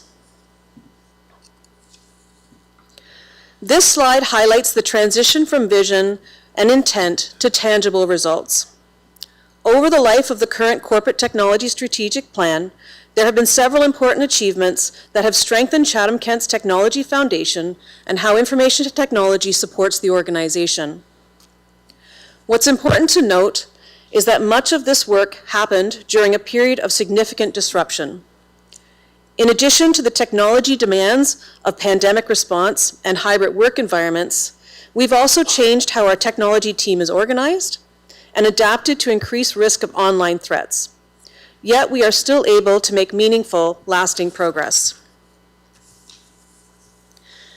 The achievements to date of the Corporate Technology Strategic Plan fall into a few clear themes: stronger organizational alignment and engagement, improved organizational efficiency and service reliability, reduced risk and increased resilience, and better digital services for staff and citizens. Rather than listing technology projects in isolation, the next few slides focus on outcomes, how these changes improve day-to-day operations, decision-making, and service delivery across the municipality. To sustain momentum, we've put regular check-ins in place across the organization. With executives, we've clarified the vision for information technology and identified where we may not be fully on the same page. That feedback led to targeted moves, like launching a trial of a digital education trainer to help staff build everyday technology skills. We've also improved how we choose which projects to do first, with executive leadership direction, so our time and budget match business priorities. With senior management, we've validated core service priorities: network reliability, help desk responsiveness, and application functionality, and reshaped our team accordingly, emphasizing consistent service practices, careful management of system changes, and modern business software used across the organization. At Riverview Gardens, reliable systems support 24/7 clinical and operational workflows.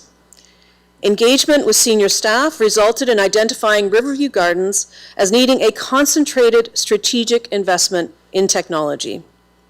This resulted in the development of a Riverview Gardens specific technology plan that addressed their unique business needs. At the front line, continuous help desk feedback drives day-to-day improvements, supporting customer requests, enabling follow-through when course correction is needed. We consistently exceed overall customer satisfaction targets. Our 2020 Corporate Technology Strategic Plan journey started with a redesign of our organizational structure, aligning with 4 pillars: security and risk, service management, project delivery, and data analytics. The aim to develop core capabilities was clear: improve risk control, elevate the customer experience, increase delivery capacity and discipline, and build strong systems that share data reliably. This model gives us the clear leadership responsibilities and accountability needed to deliver consistently across the organization.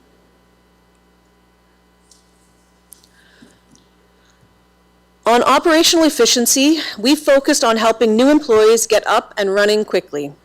Employees can work securely from anywhere with the right access for their roles, and hiring, departures, and job changes are now faster and more consistent. We've broadened access for staff who do not work at a desk, roughly half of our municipal employees, expanding tablets for fire and emergency services, improving connectivity across remote locations, and rolling out mobile-friendly tools for field tasks such as building permits, bylaw enforcement, and work orders. We also implemented a modern human resources system, the main place where HR work happens, reducing manual effort and improving accuracy and consistency of information.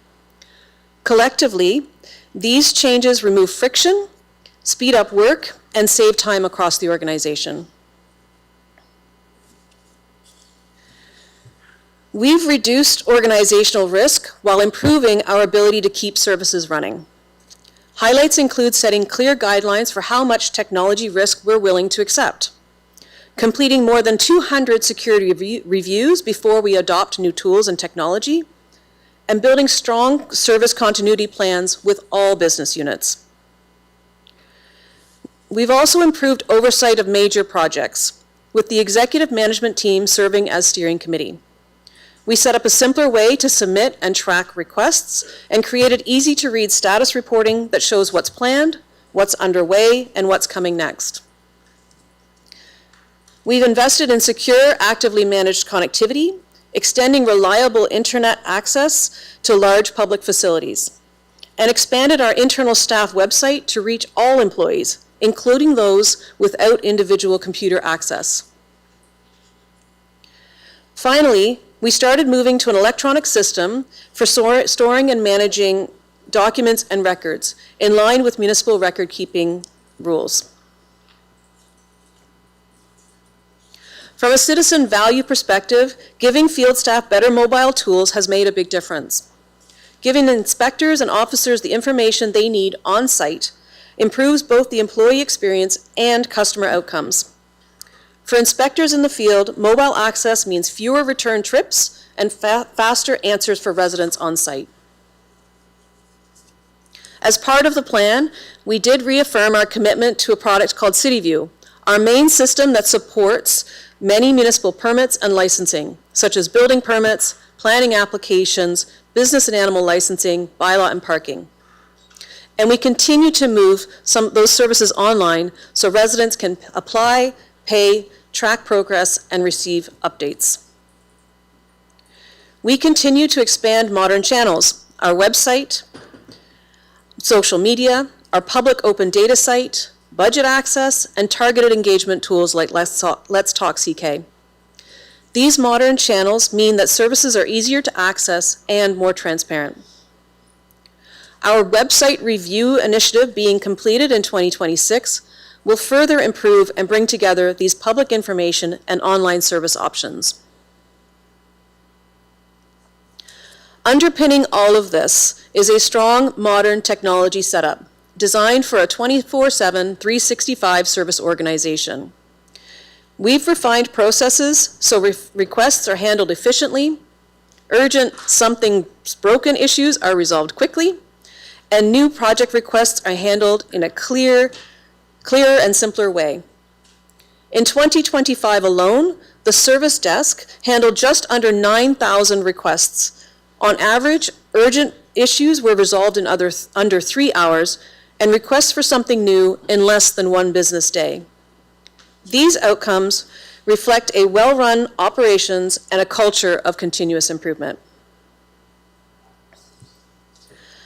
Looking forward, the next strategic plan carries us to 2031. Our focus is clear. Continue providing reliable online services residents can trust. Close the technology access and training gap for employees, especially the half of our workforce that isn't at a computer all day. And prepare the organization for a workforce that uses artificial intelligence tools to work faster and smarter as those tools evolve. We will standardize and improve our day-to-day processes and reduce avoidable differences in how work gets done. Modernize key systems so they work well together from end to end, and continue investing in strong protection against online threats and the technology needed to keep services running. Finally, we'll expand the use of good information and clear reporting to support decisions and make more public data easier to find and use, so leaders, staff, and citizens can act with confidence and transparency. The strategy refresh launches in September 2026 and aligns with the budgeting period for 2028 to 2031. We will be engaging council after the 2026 election, executive and senior management, and leaders across the organization to ensure priorities reflect corporate direction and the pace of technology change. The plan will be designed to adapt so we can capture emerging opportunities while staying disciplined about risk, value, and outcomes. I look forward to your guidance and sponsorship as we shape the next chapter together. Any questions? Oh, Councillor Aragon. No question, just a comment. Earlier today, the Riverview Gardens Committee of Management met, and we had some conversations about our quality improvement planning and some successes that we've had in the last year. And certainly, some of the new technology that has been implemented around infection prevention and control, hand hygiene audits, has really shown some market improvement. And we heard from leadership that staff have given some really great feedback on that. So I just wanted to share that because sometimes people disconnect technology from human impact. And at RVG, we certainly as a committee of management have seen how those investments in technology have really resulted in better outcomes for patients. So thank you for the work that you do, and glad to see that it's helping both staff and the communities we serve. Councillor Harrigan McDonald, can I get you to receive the motion to receive report? Sure, I'll motion to receive the report. Seconded. Okay, and opposed? Motion carries.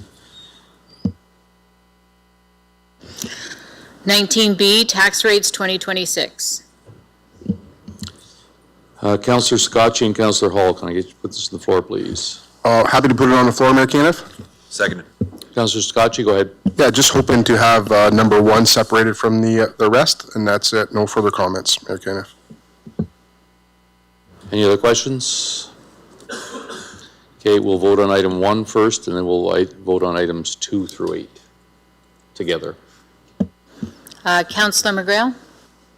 Yes.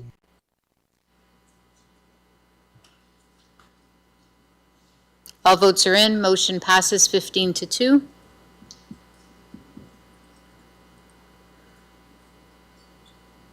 And Councillor McGrail?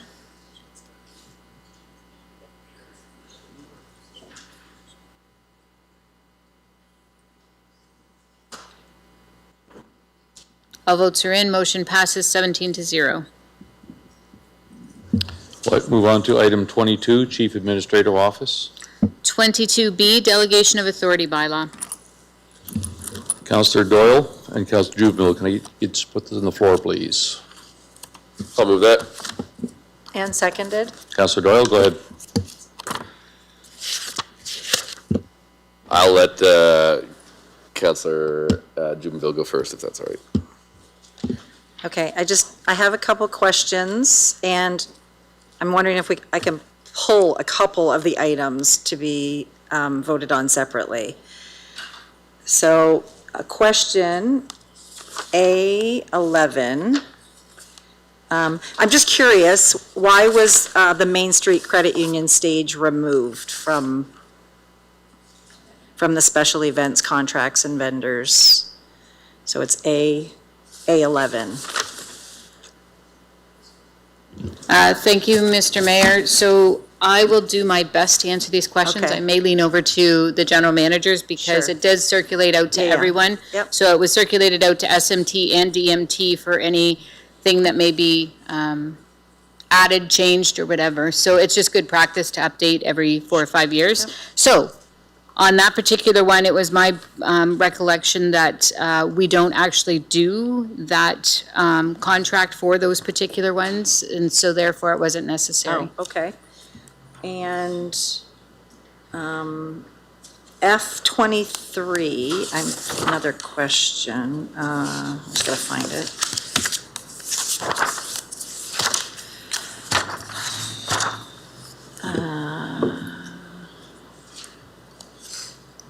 Oh, sorry, F20, we got F23. Oh, so it's the physician incentive agreements for payments to physicians, family health teams, whatnot. Is there a cap on that, or what was that before? Just a little bit more info on that. So I will pass that to Mr. Taylor. It falls in Audrey Ansell's area.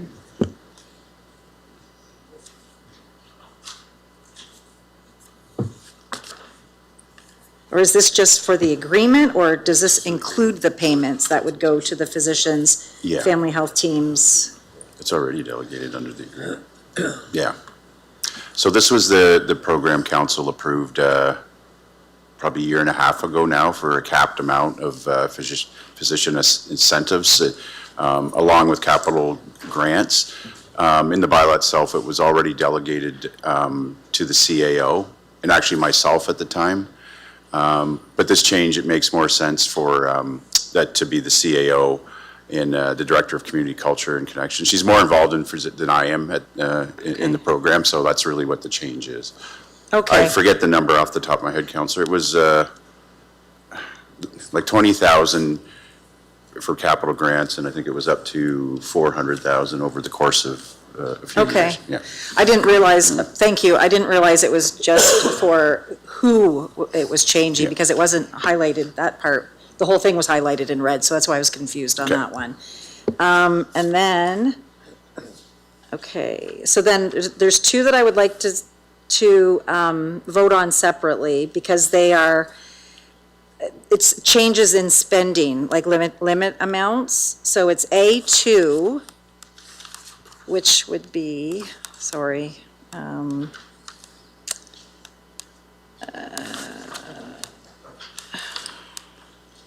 A2, which is increasing, the legal agreement must be reviewed by legal services, have a value of no more than 100,000.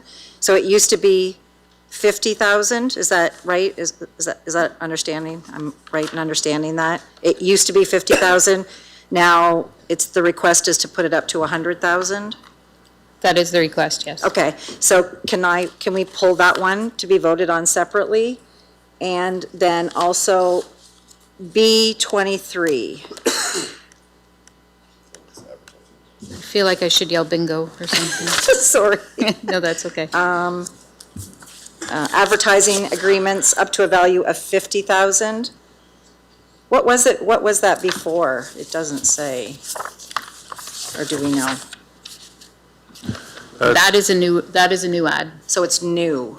And it's up Yes, to- so, okay. and correct me if Marissa, correct me if I'm wrong here, but this was in the last budget, some of this work was actually brought in-house as a business case in order to try to make some more revenues. And so historically, I think what was happening is that it was more contracted out.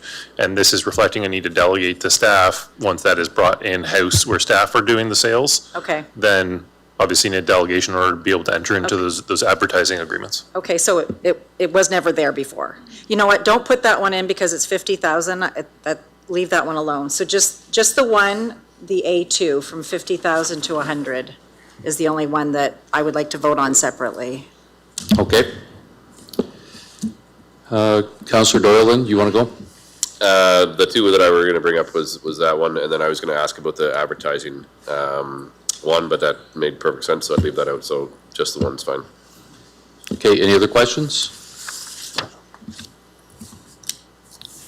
Okay, so we'll vote on, Madam Clerk, we'll do this one, and then we'll just pull the A2 out separately. If we vote on A2 first, then Okay. if it's approved, then it'll be included, and if it's out, then it'll be as amended. All right, sounds good. Okay, well, we're going to vote on A2 is the first one.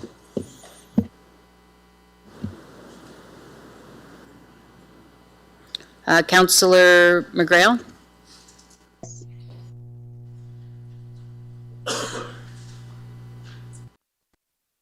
All votes are in, motion passes 12-6.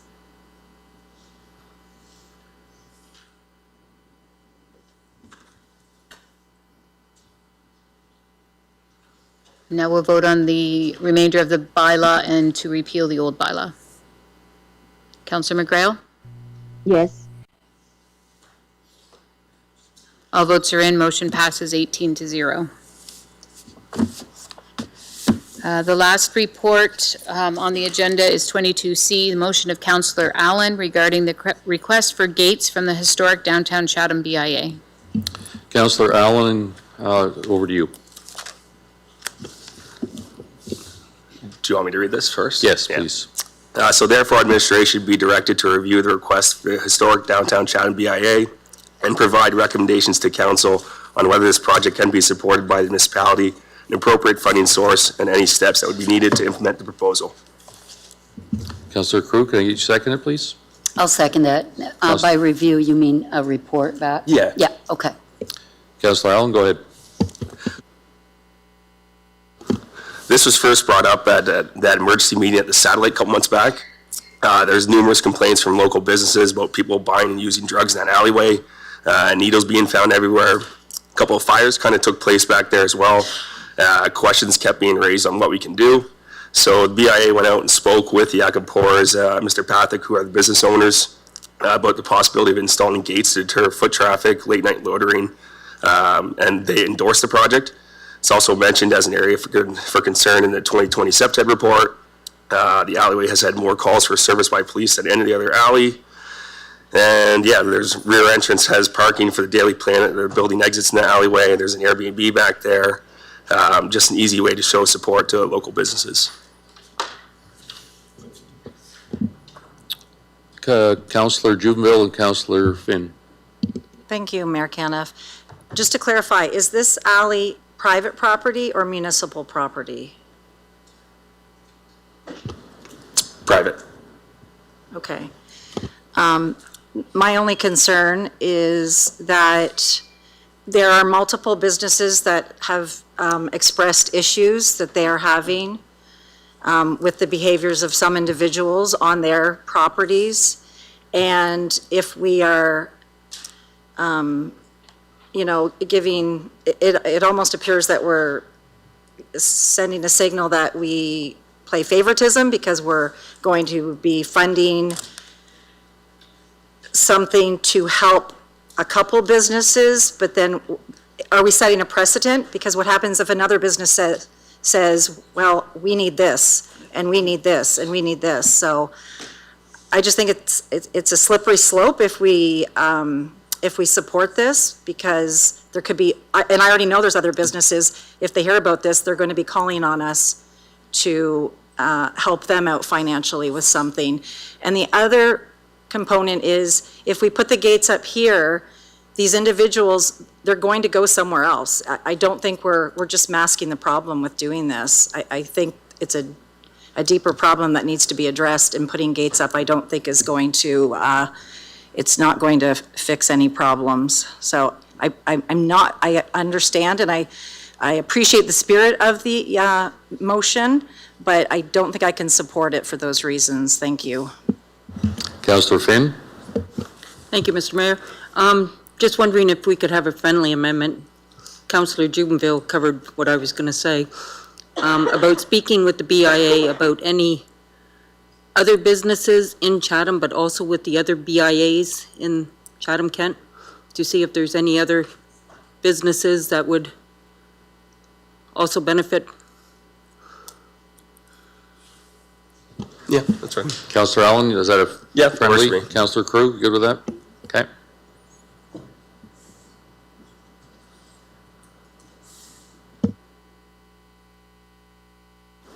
So if I can, Your Worship, Yes, so, you need to clarify the wording. well, but I just want to point out, this is just a request for a report from staff. So if council, when you deal with that report, assuming this motion does go through, there will be a report from staff that will address some of the issues that Councillor Jubenville raised.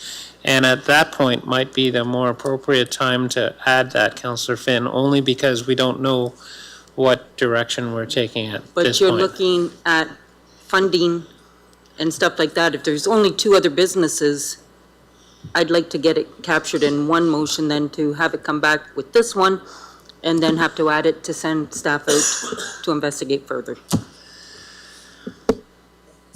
If that's okay with staff.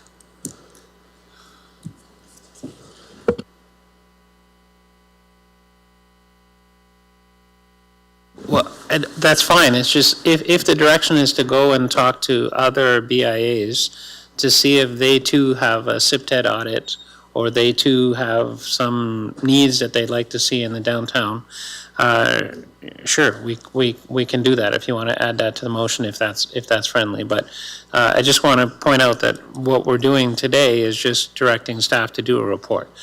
And in that report, we may not recommend it as staff, or we may recommend it. So I'm just suggesting that you'd have a second chance to add that if, once you knew a little bit more about whether or not this is even going ahead. Well, as it sits, I can't support it. Speaking with the others, Understood. I can support it. Sorry, clarify, do we, the mover and seconder agreed to something, but we're saying no, we're not making any changes, or, I just want to clarify, I wasn't sure about the end discussion there. Fine with it the way it is. The way it is fine. Okay, All right. Councillor C. McGregor, then Councillor Anderson, Bondi, and Sakachi. I was just going to ask, and it might simplify some of that, that when they do bring the report, if they could just attach the septet audits that we did get, so that we could just have that for information, because it has been indicated that this was one of the highest areas in the Chatham septet area in that report. So I think, you know, even if it is supported and it does come back, then, you know, if we're going to start to pick at some of these little areas where we can make some improvements, I think we would start with the ones that are having the most problem, that are at the top of the list. So we already have that report, so if that could just be added as a attachment along with the report when it comes back. Thanks. We'll make sure that's included in the report. Councillor Anderson, followed by Councillor, no, Anderson.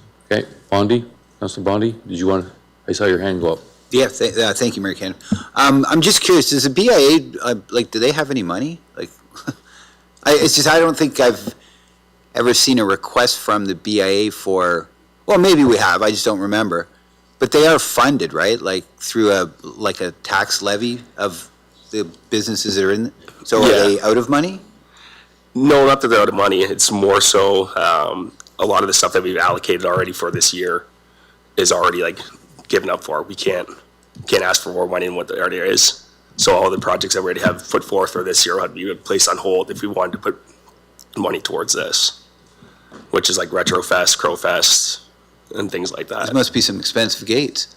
How much, like, you know, I'm sure Retrofest is a little pricey. 15K. How much are they? Like 15,000. Oh, okay. Okay, yeah, that answered my question. Thanks. Councillor Sakachi.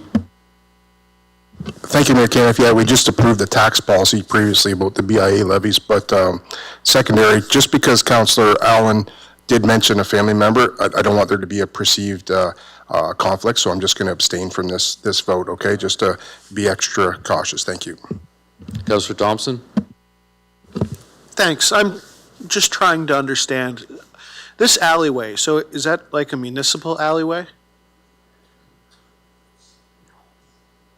No, it's private. It's private. And these two buildings, they're municipal assets? No, they're not. So we're going to give two private businesses money? So Well, there's like really 6 businesses that Okay, affected. 6 businesses? But there's like Municipal money so they can secure their private businesses and their private alleyway? So to clarify, I think part of it is that these alleyways lead to King Street out on, so they lead to public properties as well. So it's a private flow, but it goes onto King Street, various things. So that's the concept, I believe, that they're looking at, is that it's a joint effort to try and improve the area. Huh. Okay. Councillor Anderson? Thank you, and through you, Mr. Mayor. I can appreciate a motion like this, and the reason is because the need for the fences is not a business caused by the businesses that then they should put up their own gates. This is a municipal issue, and this is a public health issue, and that's where I think the differentiation in this situation needs to be looked at. I think it's a decent motion when we look at it from that portion of things, where should businesses be responsible for issues that we have within the municipality, that's really not the business's fault. And they do only have a levy, and they only have a certain amount of money. So if it's $15,000 that we can give from municipality when we provide supports and all these other things, I think we can. Councillor Story? Thank you, Mr. Chair. Is the intent of the motion that this would be the funding, because it says an appropriate funding source, but does that mean is that the municipality, or has that not been determined yet? Thank you. Hasn't really been determined. I know there is a BIA parking fund that we have in the municipality, and there's like a couple $100,000 in it. There's a couple $100,000 in a BIA parking levy? Pardon me? I believe there's something like that, right, Gord? I definitely need clarification on that. Yes, thank you, Mr. Mayor. In the, again, in your budget books, in the reserve area, there's a Chatham BIA from Days of Chatham of a partnership agreement about building parking in the downtown jointly between the BIA and the municipality. The funds were raised from when we had parking meters. We still have some pay and display meters on some lots. So it's from and prior to that, we used to have parking meters in downtown. But so it's wherever there's a parking meter and or pay and display lots in downtown Chatham, there's a partnership where surpluses, and there hasn't been any surpluses in the last 20 years that I know of, but that surpluses are put aside to build any improvements to the parking lot, municipal parking lots in the downtown area of Chatham. Your worship, the report will speak to that if you do in fact pass this motion. Just to be clear, I know that the BIA refers to it as the Downtown Parking Fund, but it's not their money. Okay, so if you're They wondering. like to think it is. Okay, I know they think it is, but it's not their money, and maybe Mr. Quinton can help, but I believe the last time that any money was spent from that fund, it wasn't that long ago, it was to, maybe Mr. Quinton can speak to that, and that's a decision council made about their fund. Yeah, the on 4th Street, there's the gravel parking lot of Mr. Booton. Some buildings were torn down in that area at Wellington and 4th, and council about a decade ago, or a long time ago it seems, graveled that parking lot with the money from this fund, and there's a pay and display meter was installed in that park. So that's the last time it was used, but it is council's money, council for parking in downtown Chatham. Okay, and there's still hundreds of thousands of dollars in that? Approximately 200,000. Okay. But that is for municipally owned parking lots, now not for the specific use of any BIA, Chatham or otherwise. That's across Chatham-Kent, right? Any municipal parking lot across Chatham-Kent? No, this was money, this predates Chatham-Kent. Oh, okay, okay. So this is a reserve fund set up for downtown Chatham parking. It's very, but it's municipal money. Like if we have to resurface a parking lot, for example, it could be used for that. So it is a council. Thank you, Council has control of the money for downtown Chatham. Okay, Councillor Allen, any final thoughts before we put? No, it's just for a report back, that's all. Okay, we'll put it to vote. Councillor McGrail? No. All votes are in. Motion passes 11 to 6.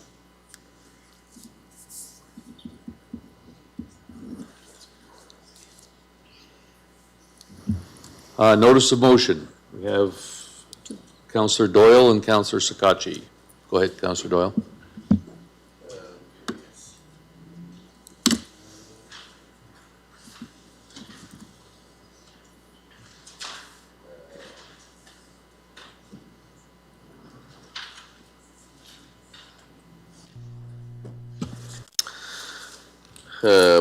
Hi, Councillor Ryan Doyle will bring the following motion forward at the May 25th council meeting for discussion and voting. Whereas council had a closed session meeting on May 26, 2025 that discussed the Ontario Land Tribunal appeal with regard to 50 Indian Creek Road West in Chatham. Whereas council was given advice in that closed session that ultimately led to what we voted on and how we moved forward. Whereas the question has been raised that some information may not have been shared with council that could have affected the vote, and direction given by council to administration. Therefore, be it resolved that council will make the information discussed in that closed session public and will waive privilege on keeping the information confidential.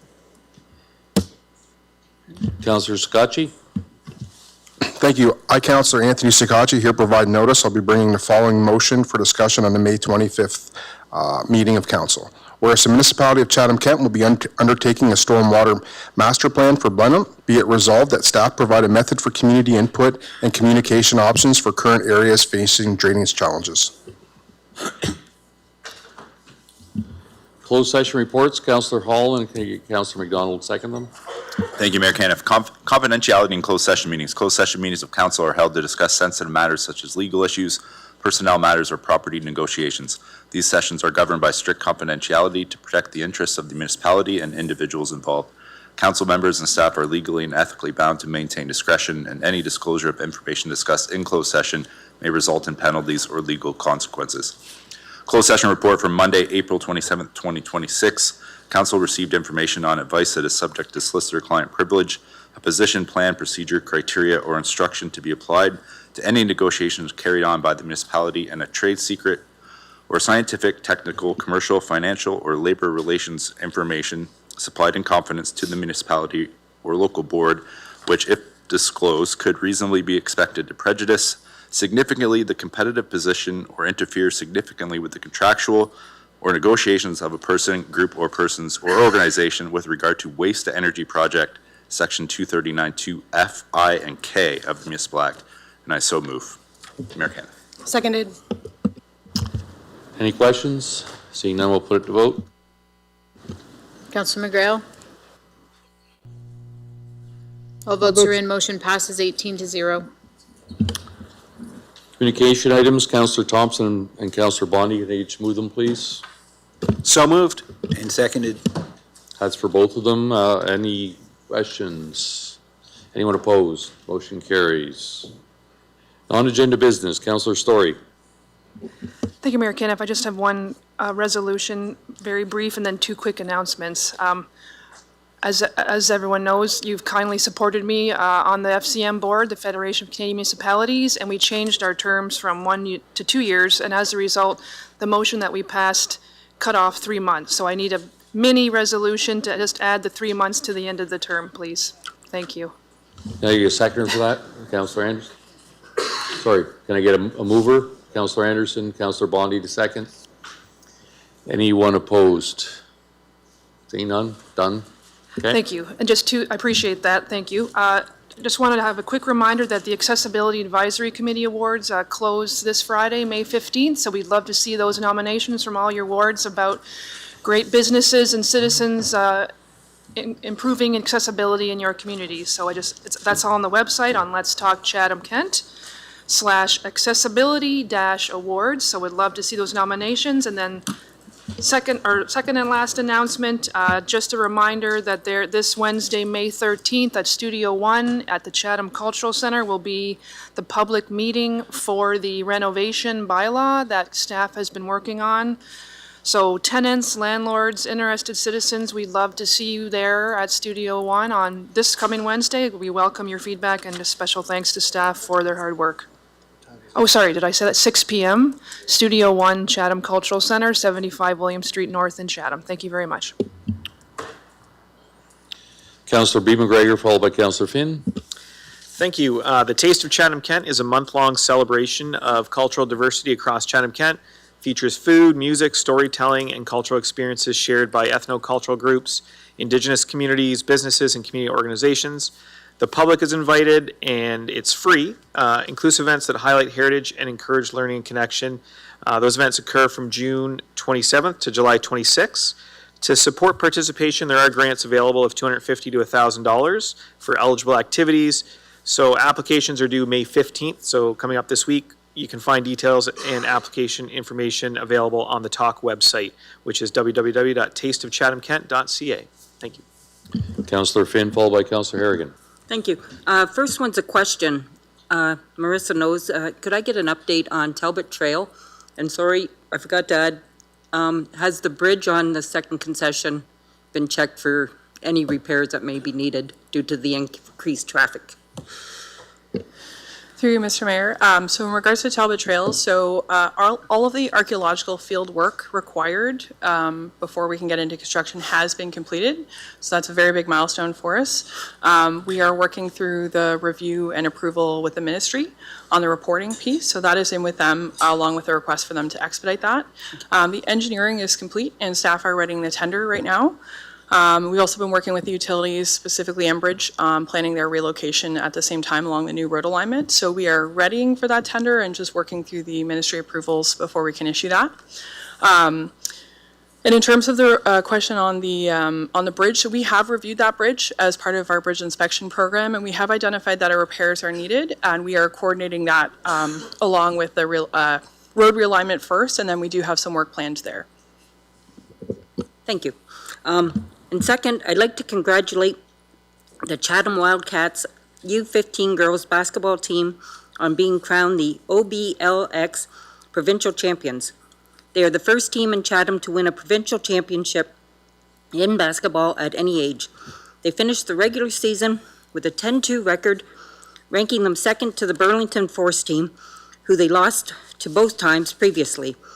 The team went 3-0 during pool play, played a tough game in the semifinals to face Burlington in the finals yet again. The girls had a motto, together. We win together, we lose together, we score together, and we fail together. This time the motto showed, and together they defeated Burlington 54-51, thanks to some free throws right at the very last minute. Congratulations to the team members, the coaches, and the parents for showing what can be accomplished by doing things together. Councillor Harrigan, followed by Councillor Juvemil. Thank you, Mayor Caniff. I would just like to take a moment to recognize my ward colleague and one of our members on council, Councillor Lauren Anderson, who was selected to be the recipient of the Ontario Member of the Year Award for the Great Lakes and St. Lawrence Cities Initiative. Lauren attends that on our mayor's behalf, and this award recognizes members who have demonstrated exceptional leadership and commitment to advancing the city initiative's mission of protecting freshwater resources, strengthening economic prosperity, and fostering collaboration across the region.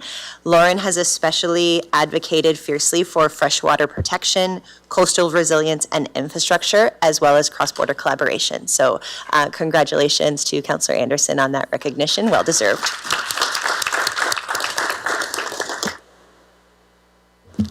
Councillor Juvemil. Thank you, Mayor Caniff. It is, I need a little help with this because it's been brought to my attention from a constituent that there is presently an ERO on the Ministry of Environment website under the name of Greenfield Global Incorporated and Chatham-Kent Public Utilities Commission. The ERO was posted on April 20th. So, and just for clarification for people at home, I know acronyms can be confusing. An ERO on the Ministry of Environment website refers to a notice posted on the Environmental Registry of Ontario. It is an online platform mandated by the Environmental Bill of Rights, where the Ontario government lists proposed policies, acts, regulations, and instruments that could affect environment, allowing for public review and comment. It ensures public participation in environmental decision-making, allowing residents to view proposals and provide input before decisions are finalized. It includes notices about air, water, soil, and wildlife, as well as proposals for industry projects that require approvals, like wastewater, air emissions, etc. And the public can search for the ERO notices, read them, and submit comments directly on the website. So my question is, I went through all of the reports, and I did not see anything about this ERO in any of the reports, unless I missed it, and it was never, council was never apprised of this ERO. And for me, I compare it to what we've been dealing with in Dresden with York 1. When there was a ERO, actually there was a few EROs posted on the website, and we were very diligent in pushing the public to comment and give feedback. But yet this one, council hasn't even been apprised of it. So I feel like we've been a bit disadvantaged. My question is, how did this how did the EC, the environmental compliance approval, go up on the ERO website a week before we even approved this partnership for feedback on April 20th, but we didn't approve it until our last meeting? So first of all, how did that happen?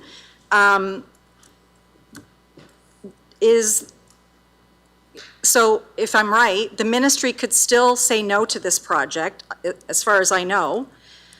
And yeah, like, why weren't we told about this earlier on? And are we going to start encouraging the public to provide their feedback on the ERO, like we did with York 1 and Dresden? And there's actually a couple different EROs. There's one listed with Greenfield Global and the Chatham-Kent PUC, but there's also some just under Greenfield Global, but it is pertaining to this actual project. So I just don't know why none of this has been brought to council's attention and why we haven't been bringing it to the public's attention to comment. So I'm looking for an answer. Gord, go ahead. Thank you, Mr. Mayor. So, we're working with wastewater systems on 2 separate properties and making a change, right? So, improving the environmental footprint collectively as bringing this together. So there's a change in the environmental footprint at the PUC. That's one application. There's a change in the waste approval process at the ethanol plant, and then there's the new site of the anaerobic digester. There's dozens and dozens of different regulatories and compliance process to go through. These have been going ongoing for the last six months, particularly as we got to a financially viable project here. And so all these things have been all these regulatory approvals have been going on in the background. Yes, the public's welcome to comment on them, commenting on the improvement that's being made from the current environmental footprint to this improved model. And it's, I guess, just, I don't know if Emily or Dave has any other comments, but it's just part of the regulatory processes that we're going through. Okay, but legal. If council did not vote in support of the project, those would have been canceled. So legally, were we supposed to put this up before council even approved it? Like, is this a legal concern that we should be worried about? It was up on the ERO site on April 20th. But we've been applying for many permits through to several organizations, regulatory organizations. Like there's been a sound study done, there's been a odor study done. So, but it's part of the compliance process. But I'll refer to Dave, maybe Dave or Emily have. Yeah, Dave Taylor, Deputy CAO. So this is quite normal in a complicated project like this. Council's given us direction to pursue this project, right? There's been a series of decisions along the way, including moving things towards engineering. And in fact, the approval that council gave still had a series of conditions, including being able to meet several other requirements that still need to be met. We talked as well about regulatory approvals that are necessary. So no, there was no legal issue with making this submission. As Mr. Quinton just mentioned, if council hadn't have approved the project, we would have just informed the ministry and this would have just been discontinued. And so it's as a matter of, as we've tried to convey a few times, these really complicated big projects, it might seem like you want to line absolutely everything up to a single decision point, but it's often things that need to be done as foundational work in advance, and then also councils ultimately approve it with conditions to be met afterwards. It's just the nature of a massive process like this that has a lot of, as Mr. Quinton mentioned, regulatory approvals plus council approvals. And so no, there was no legal concerns with the way that this was done. Okay, so if the ministry does not approve this, so this project could fail, is that correct?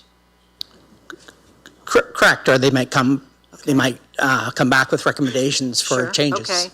I guess my biggest concern is that council was not apprised of any of this. I don't know, I didn't know about it. I'm assuming most of my colleagues didn't know about it. That's very concerning to me because this is as we learned from our York 1 Dresden debacle, we know how important it is to have public feedback on these EROs. So I don't know, I'm just very disappointed that this was not brought forward to council. Thank you. Councillor Anderson? Thank you, Mr. Mayor, and through you. Thank you, Mel, for making me blush. But yes, I attended the Great Lakes St. Lawrence Cities Initiative annual general meeting last week in Hamilton, and a really good thing that came out of this AGM was an announcement by the Honourable Todd McCarthy, who's the Ontario Minister of Environment and Conservation and Parks. And with working through his ministry, we've been developing a local blue economy growth fund program. And his ministry is putting $1.5 million into that fund to be utilized, but you have to be a member of the Great Lakes St. Lawrence Cities Initiative. So I want to thank the PUC and our mayor for encouraging our municipality to continue to be part of this, because now we can tap into this fund and get some really great quick jobs done for CK. So thank you.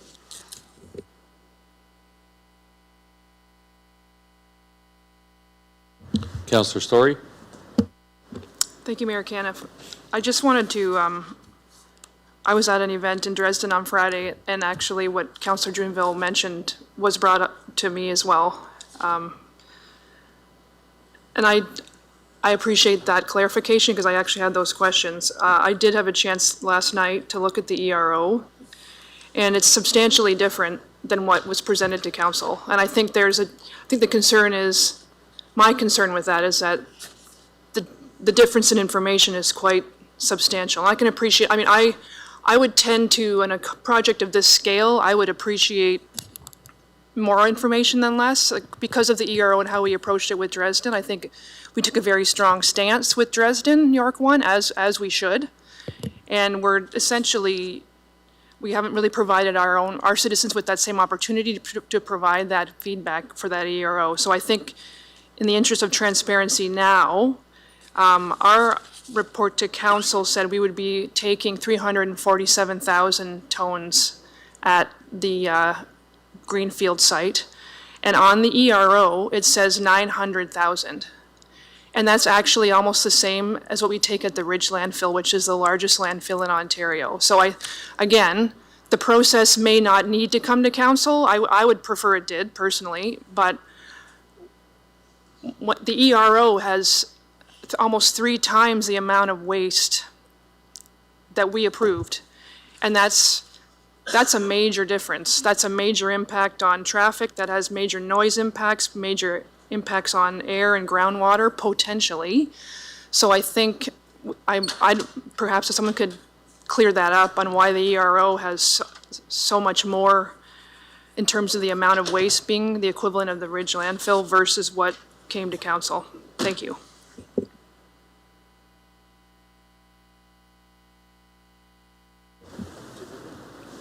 Yeah, go ahead. Thank you, Mr. Mayor. Dave Taylor. I'm going to have to take that away, Councillor, and come back to council to take a look at that. Okay, I appreciate that. My second question on that is that to me is a significant risk. The fact that whether or not we believe what we expect the province might do in terms of approving or not approving that ERO, or there's the three applications, the air, the water, and the general project, there is a chance, whether or not we think it's high or not, that the province will could turn that down or could come back and revise it, and that is a risk. And that was nowhere explained in the report from Deloitte. And again, in the interest of transparency, this is one of the reasons that I was hoping we could have more public consultation, because that would have allowed more time to have this in the public domain. The ERO closes on June 4th, so that still left 2 more council meetings where we could have had that public consultation. I didn't actually know about the ERO when I brought my motion forward, but I think these are the types of questions about this proposal that needed to be asked and addressed before we voted on it, because that is a risk. That is a genuine risk that was not presented to council, and I don't know why Deloitte did not include that. Either we did not tell them that the ERO was active, or they didn't know.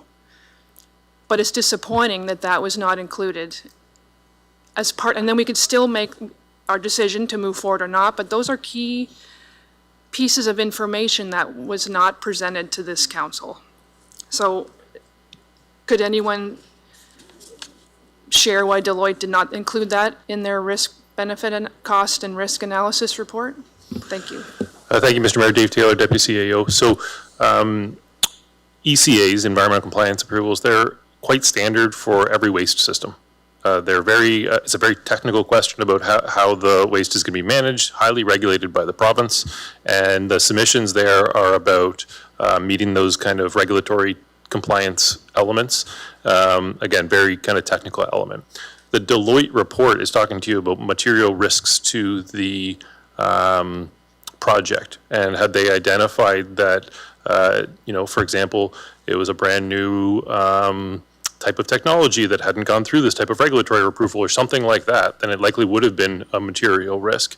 But this is quite normal for these types of things. And as Mr. Quinton summarized, and I think several reports summarized, this is tried and true technology. This isn't like we're trying something brand new. And so, without being prepared tonight to answer these questions, that would be my general answer to you, Councillor, that getting an ECA approval for a waste management system of this type is not an unusual thing to have to do. And certainly there is feedback back and forth between regulatory agencies and persons who might operate these types of plants about technical issues. That's very much a technical matter that gets addressed and proceeds forward very regularly. I also just want to talk to the comparison to the York 1 situation here. This is not a comparison that I would agree is relevant here, right? In the York 1 situation, we had unanimous opposition by this council, and we were really trying to make sure that the province heard that strong opposition from all of the community. In this situation, we have a spot to where a series of decisions, this council actually continued to tell administration to proceed with the project, including investing money and proceeding forward with due diligence, and then bringing back a final decision. And that decision was based on the timing for the Green Fuels Fund funding, which is why we had to make that decision, right? The York 1 situation was one in which a company is coming into our community without consulting, without coming to this council and trying to get support, and we had strong community opposition to it. So I don't think those are similar scenarios in the ERO. ERO processes for reviewing compliance approvals for waste management systems like this are a very kind of standard thing that would happen for any waste management structure, including your own waste treatment facilities that we own several of. Okay, I appreciate the perspective. I do see that differently, because the amount of waste that we're going to be taking within the city limits of Chatham, which will be including human waste, is in the city of Chatham, and it's more than what they're proposing at York 1. And it's not to say anything like York 1 is, we should be opposing that, but there are some different approaches that I'm a little concerned about. So I will just wrap it up by saying I'd like to encourage people to go to the ERO site and share your feedback, whatever it is, good, bad, and different. I would encourage folks to go to that ERO and submit your feedback. It's open till June 4th, so please do that. And if possible, on that site, it does say there are supporting documents for those applications. So would it be possible for council and the public to see those supporting documents, because they're not posted on the website? Thank you. Minutes left, so I got a couple more speakers, and so we can get this done in 6 minutes. Councillor Bondi, followed by Councillor B. McGregor. Thank you, Mayor Canada. Yeah, I'll be really quick. I guess I've never heard of this ERO thing. So it's just kind of embarrassing when we hear from, constituents that there's something out there, even if this thing is a standard procedure, if it's calling for public consultation and comment on the project, I guess, I just kind of feel like we should be told about it, not by people in an arena, but maybe by, you guys. So the whole thing, I just think it wasn't managed properly. And it kind of adds to the theme of the night. Like, we were talking about Sandy Street and some organization wanting to do this for free. Well, I still don't know what we're talking about. And I never will, I guess, by the sounds of it. So maybe just a little more transparency might kind of help us do our job a little bit better. That's all. Thank you. Hey, on Sandy Street, we committed to sending you the proposal, so you will hear about it. That was a question from Councillor McGregor. So everybody who hasn't spoken to the proponent on council will get a copy of the proposal, so you'll all get it. There have been a number of things, I think, in Chatham that have gone through the ERO. I'm looking at Councillor Sakachi, for instance, Ridge Landfill. There's been a number of times that there's been ECAs through the Ridge Landfill. There's been some private properties that have been in the that have gone through the ERO as well.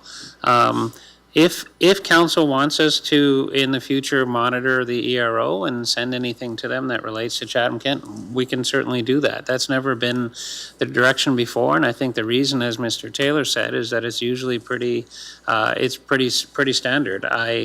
I don't monitor it myself, but I know that any time that there's an application for environmental compliance, it generally goes through the ERO. And just to be clear, the ERO is just an environmental registry. That's all it is.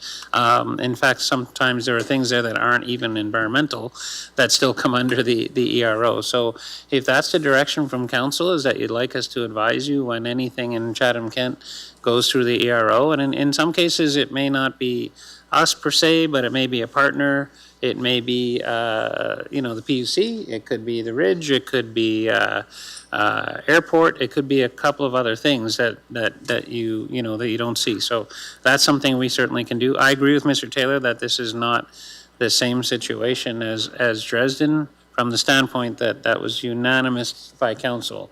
You wanted people to go because council doesn't want to see what is being proposed for Dresden. Council made a decision on this. Whether you agreed with it or not, I respect that. But council made a decision on it, and had you taken a different decision, let's say Greenfield Global was doing it on its own, then it probably would have been a factor and handled in a very similar way to the way we handled the Dresden situation. So we'll take that away. There's not that many EROs, so I think going forward, it's usually Bruce's crew are somewhat familiar with that, so we'll have to find out which department actually deals with that. Yeah, I think I would prefer to come back, because there are a lot of ERO postings that can be in simple as ECA amendments, notices, instruments. Like, you could spend it could be somebody's job every day checking the ERO, and because it's everything that requires some sort of ministry or provincial permit or approval gets posted on the ERO. But then there's also all the policy or legislative changes that get posted on that are kind of global, that impact Chatham-Kent, right? We have a report on the next meeting, so I think it's almost like maybe we can come back with some direction of what's important, because it could be overwhelming of what you get to. Thanks. Councillor B. McGregor? Sorry, quickly, I just wanted to clarify. I know in Councillor Story's comment, she mentioned human waste in Chatham being processed at that plant. Just to be clear, that's waste from the Public Utilities Commission from Chatham-Kent, right? Yeah. Okay, thank you. Okay. So the waste we produce. Got it. Okay. First and second reading, Councillor Anderson, Councillor Harrigan, case move that, please. I so move. And seconded. Any opposed? Motion carried. Third and final reading, Councillor Wright and Councillor C. McGregor. I'll move that. Thank you. Happy to second. Anyone opposed? Motion carried. The resolution of council, Councillor Hall, and can I get Councillor C. McGregor to wrap it up for us? I move that Chatham-Kent Council adjourn to its next meeting to be held on Monday, May 25th, 2026, and that Chatham-Kent Council authorize itself to meet in closed session on that day to discuss any matters permitted by the Municipal Act. Seconded. Anyone opposed? Wrapping up at 9:59. Thanks.